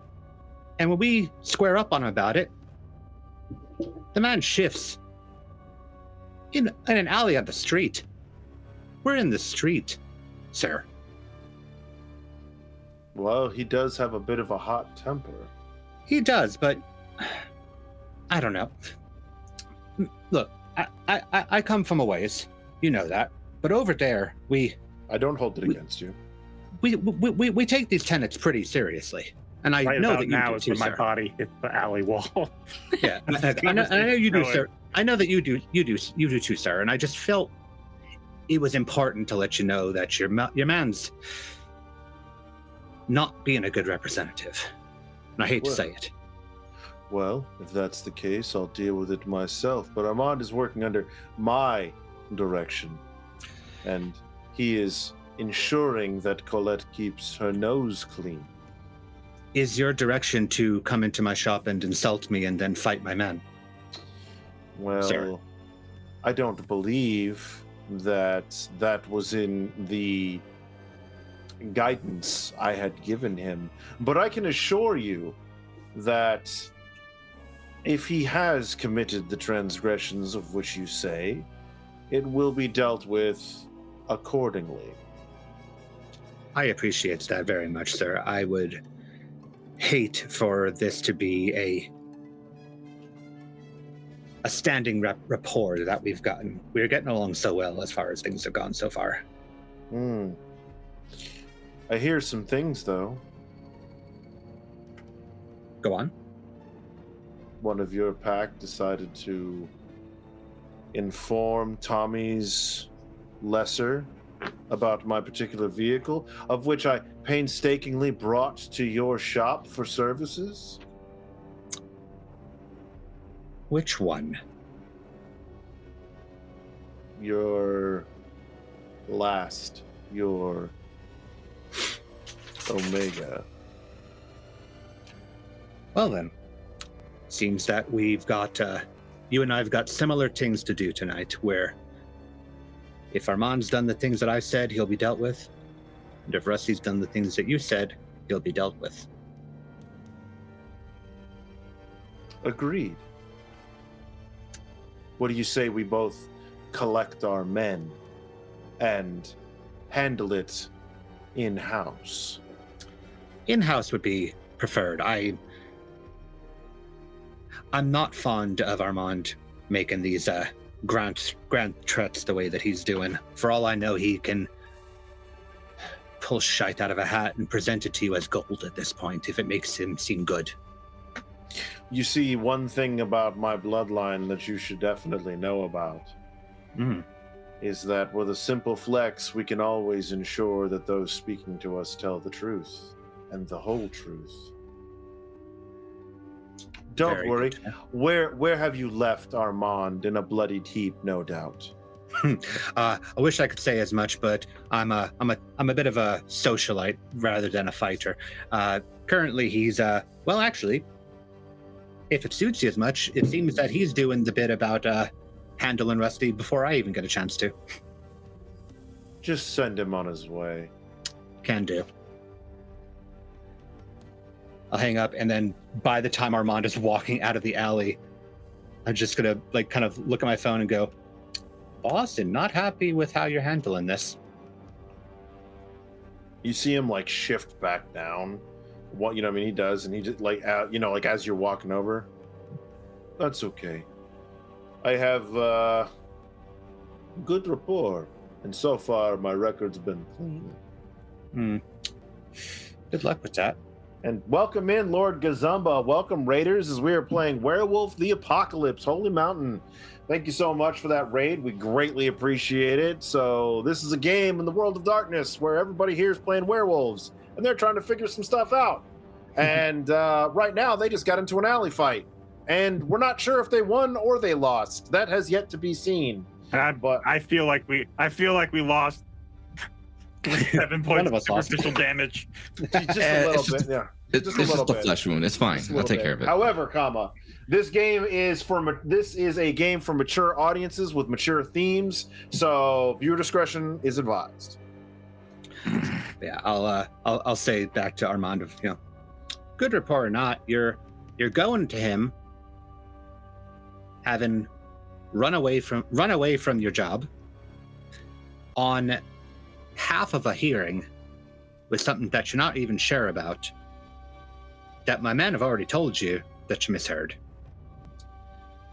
And you got into a fight in public. So best of luck on that one. Well, that may be the case, but I do know It this is. much. I do know this much. And he looks at Colette. She's telling you family secrets. Hmm. And he starts to walk out of the alleyway. I'm gonna let him. Yeah. I'm not gonna get into a fight on the street. I literally just reported him for doing that. Colette he- goes over and helps Rusty up.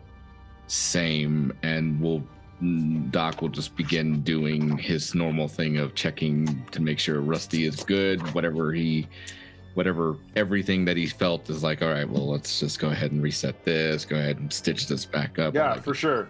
I didn't fuck up my shirt, did I? My wife just got me this shirt. There's a little blood, just but a little blood. I'll walk in and go, I've got industrial cleaner back at the shop.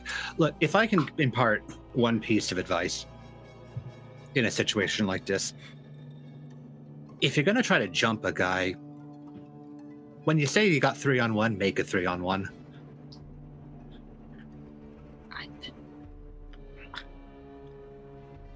I'll take it into consideration.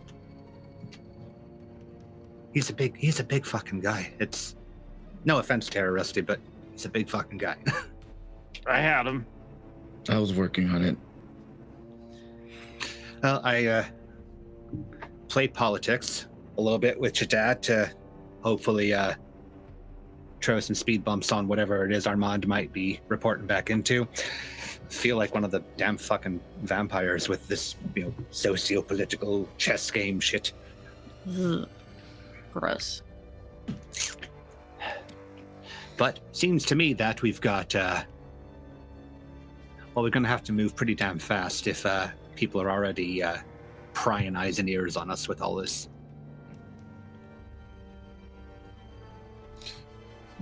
And as we make Oh, sorry. I was gonna say, Doc would say, we may have to think of an alternative spot to meet up with next time if we want to have a little bit more privacy and not have prying ears and eyes on us.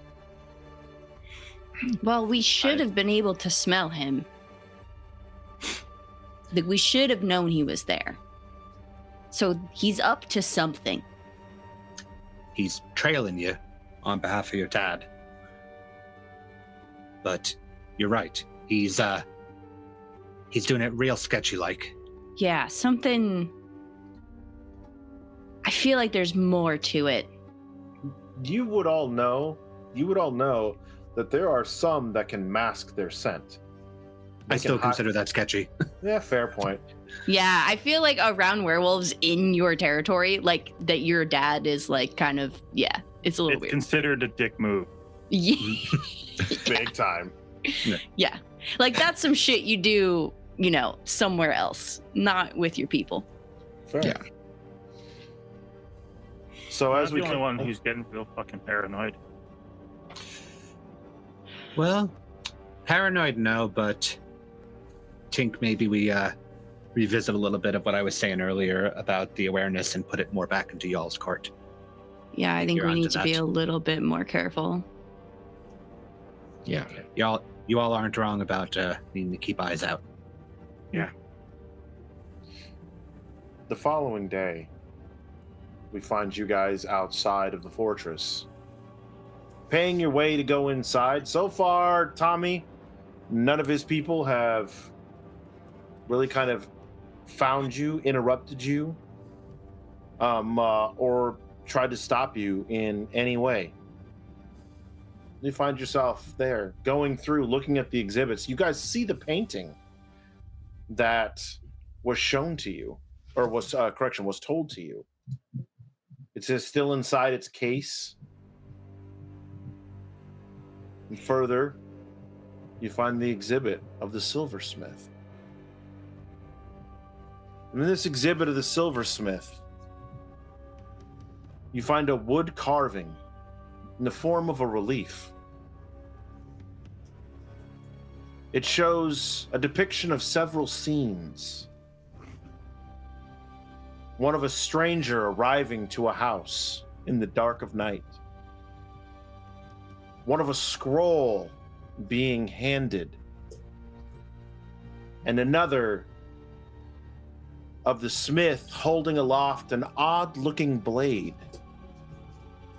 And in the far distance of the relief, you can see the telltale sign of a wolf.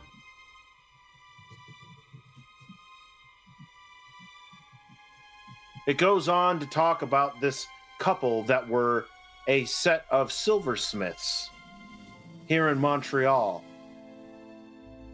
They were said to craft great things. They worked for royalty. They worked for every fashion within the city.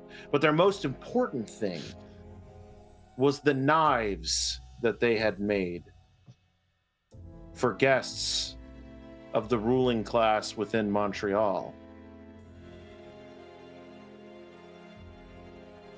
As you look, you see a glass case.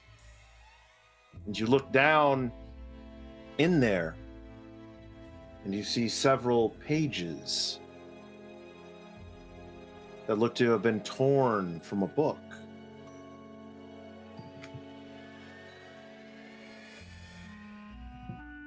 Above it, you see a small plaque talking about the silversmith Philippe and his wife hosting a blacksmith from Vermont and crafting many, many wondrous items over the course of the month that he was there.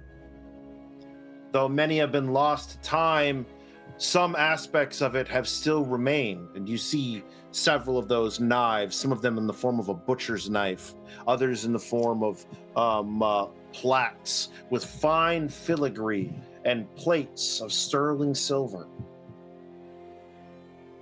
But amongst the pages inside, you see what could only be described as a hilt on one of the pages. And it says, deliver to customer. Full moon.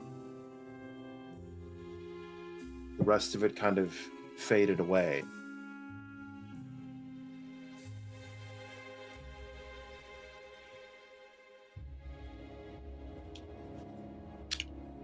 Kurt, Yes. I don't want to pull us out of this because this is great, but I do want to. timing for things. Mm-hmm. When were what time were the Smiths and what time was the first? Like, are we talking like around the same time, hundreds of years apart? About 100 years apart. Okay. Before or after? The Smiths were after. The Smiths were after. Okay. And the pages, because she's been staring at this book for days. Do Yes. they look like they've got the same kind of, like, the counter to the pages ripped from her book? Without a doubt. Okay. And she can't make out any of the language or any writing. Like, it's really No, old, you can't. No, it's just smudged. the ink is faded out. Okay. That's what I thought. Okay. I imagine that Tinker's standing there with Colette and the others if they're there, and if Rusty's there, will quietly say so that everybody can hear. So how do you feel about stealing the Declaration of Independence? There's a Oh, documentary on that one. I really want those pages. I know you do. Are we really thinking about this? Well, we've got the rest of the book that they go into. Rusty, you hear a familiar voice. Taking an interest in one of the exhibits, are you? And that same scent of earth begins to I don't fill know. your I mouth. told them the painting was the most interesting thing here. They didn't listen. As she walks, the click of her boots hitting the floor. Only this time she's not alone. You can't help but see that large, broad, muscle head Tommy standing behind her. Mortina here says that you decided to come up north and you gave her a bit of information. Well, tell me, does that mean we're on the same side now?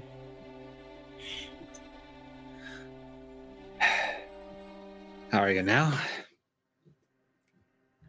You doing all right today? I mean, every day above ground's a good day, isn't it, Tinker? To say the least.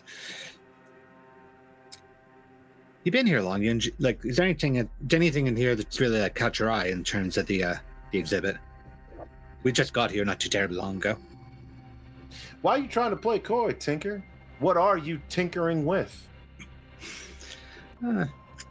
Options, mostly.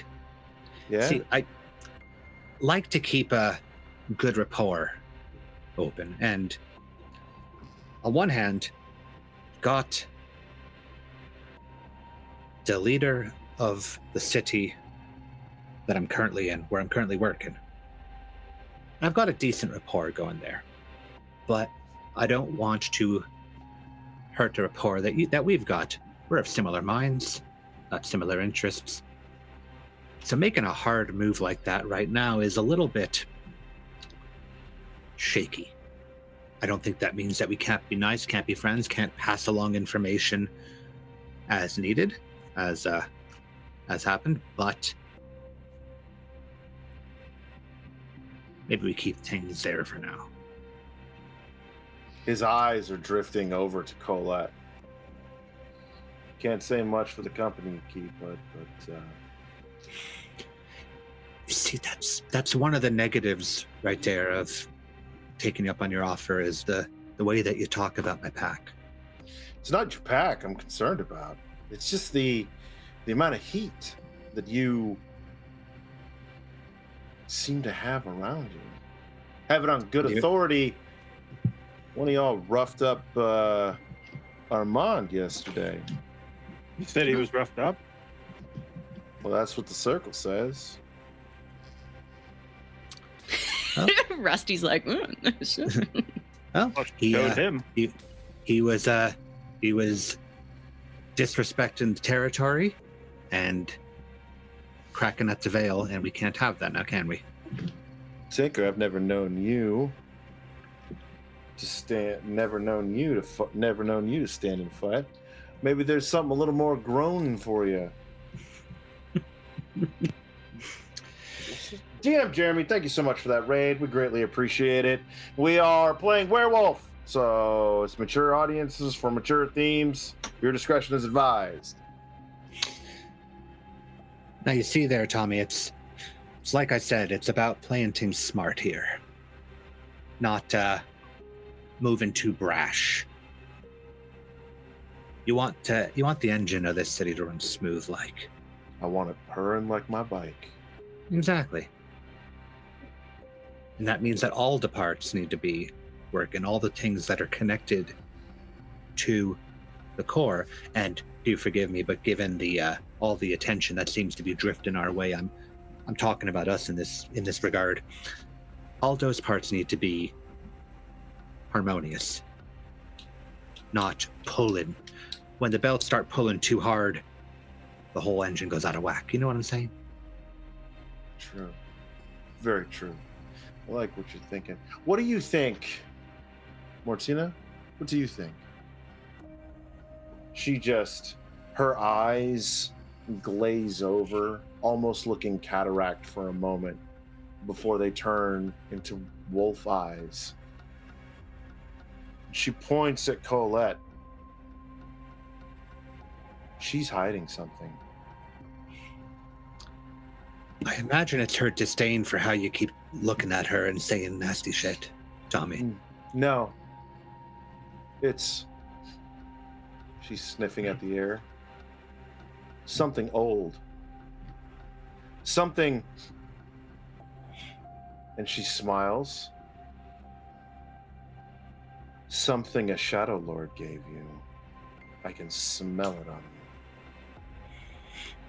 you sure I wasn't just rolling hay with him last night? You've been known to be wrong. No. Tommy, and Tinker makes a point to not talk to Martina and talk to Tommy. You see, this right here is where the problem with Armand happened the other night, is he came about accusing us of shit Oh, out of nowhere. No, Tinker, there's nobody accusing anything of anyone. She can't lie. It's the price she paid for her sight. You know that. I'm looking out for you. Just because she can't lie doesn't mean that she has to infer and insinuate with it, does it? You're getting awfully sly, Tinker, for trying to maneuver. Why don't you just out with it? Look, we all want the same thing. We want the Silver King gone. So why are you being so coy about it? What tricks do you have up your sleeve? Because we don't all want the same thing. Weren't you listening to a damn thing I was saying, or did you got the tinnitus still going on with you? I want an engine running smoothly, and that means the whole goddamn city, Tommy. The whole goddamn city. The north, the south, whole deal. I see. So maybe we ain't friends then, since you have an eye on the same spot that I do. Like I said, we can be friends. That's where sharing this information comes into play. That's where playing nice with each other, and that is when I do look at Mortina, comes into play. She just looks.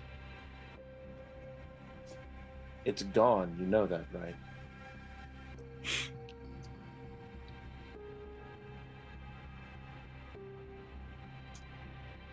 And because I'm making a very staunch point to not draw attention to what she is saying, I shift right back to Tommy. Mm-hmm. I take note of that. Everything that she's saying, I'm taking note of. But I'm also trying my hardest. Very much so. Much like with Armand, I'm trying my hardest to not just be like, yeah, Colette has this thing. And I just shift back to Tommy and go, we can be friends if we all get along and we stop whatever this is. I'm looking out for my back. That's fair. You know this. But why don't you tell me what you're really here looking for? And then we can be friends. We had the invitation to the museum. We took it up. That is the truth. You can read me if you want to. He turns, he looks, and he eyes Rusty. You looking to get fucked up like Armand did? Down, boy. He just smiles. You know, a lot of bad stuff can happen on a racetrack. And you just enjoy your evening. And do me a favor, will you? Since you're in my territory now, best behave yourselves. You got it, boss. I pull out a beer and open it. Like, as you do when you crack it, right? Mortina just grabs it out of your hand and walks off with it. I immediately have a hand on Rusty's shoulder. Just instinctively. Let's go. Thanks for the conversation there, boys. I'll turn to look at things happen on a racetrack. And I'll turn to look at Colette and Doc and Rusty and just go, That So was a straight threat. So funny story. He has an embarrassing rash that he generally comes to see me for. So Doctor Patient Privilege! Doctor Patient Privilege! Not when you're threatening my boy.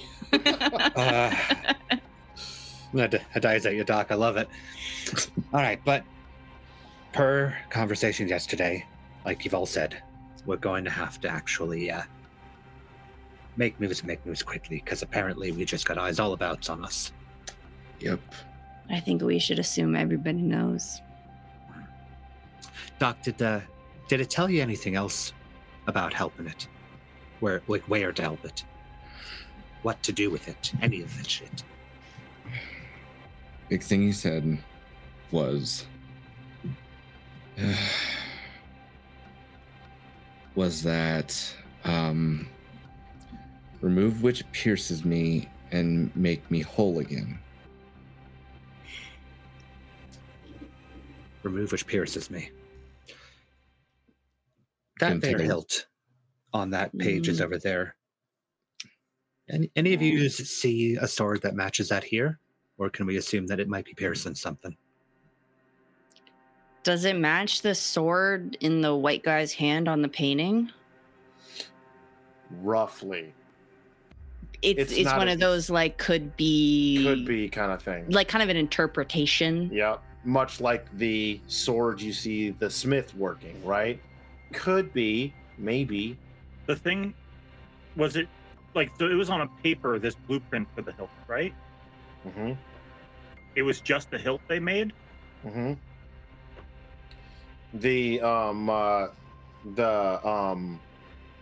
It's like it was torn from. It's like a bar napkin drawing, only in a diary. So And is the this other page- half? Yes, the meaning, other half. like- It's been torn out. Oh, okay. So this only has the hilt on it, but not by design. Correct. Got it. Yeah, I think the claw is on. I didn't the know if other we were. page. Rusty will say this out loud. I just wasn't sure if we were dealing with like a lightsaber situation. I want to make it very clear. Tinker is high wits and middle intelligence. He is entirely taking the words and things around him and just drawing points together, Yes. and we see if they go there. There is no like massive deductive reasoning behind this, and I feel like all three of you would know this about him at this point in time. Yeah, where Colette is like, no, there has to be this thread has to go to this thread. If they're not the same color, Mhm. then there's too much ambiguity.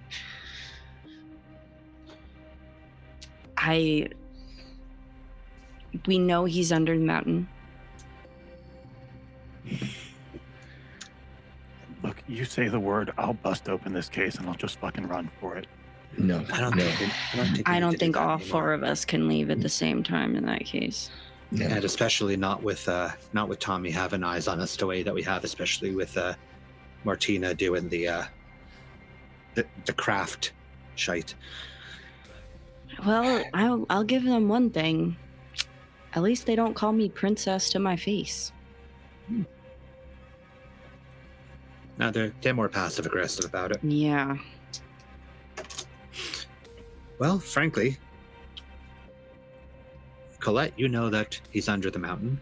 And Doc, you know that we need to remove what's piercing him to make him whole again. What the hell are we doing here? I start heading to the van. It's go for it. I mean, I think we just needed to see the pages. I think now that we've got at least, like, she's going to take as much mental as she can Mm-hmm. and try to string it together. I think that we are legitimately going to have to make a trip up to a fucking mountain. Mhm. This Can is I- probably more literal than it is figurative. Oh, Before I no. walk out, No. can I take a picture of that painting? Sure can. Okay. Oh no, it's very literal. Why you think of all the mechanic shops here in the city? I picked that one. That's about 2-3 blocks up from the park. That's fair. I just The real This- question is, do we go right now? Do we have what we need? Do we know? Well, it's think time we we might. break the case. we stand a better chance of just going up there now than breaking that fucking case. I'm gonna And pivot at the the case, hilt's and I am not gonna. here, right? Say what? Oh yeah, what? The hilt's not here, right? No. That was Okay, yeah, just that was making what sure I I was asking understood earlier. everything. So. Yeah. I'm going to pivot at the case, and I'm going to use penumbral senses on the pages and the things that we've been drawn to Mm-hmm. to see if there's anything that I can derive without, breaking glass.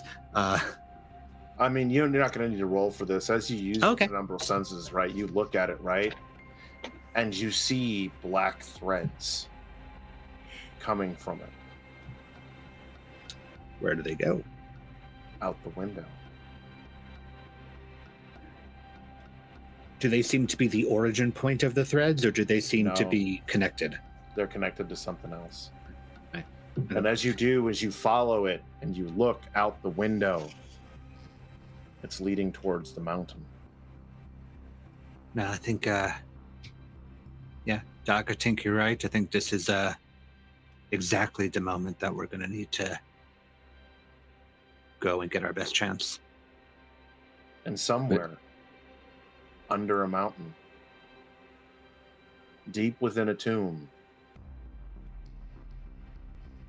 a finger twitches. And that's where we're going to end for tonight. Amazing. 10 out of 10 storytelling.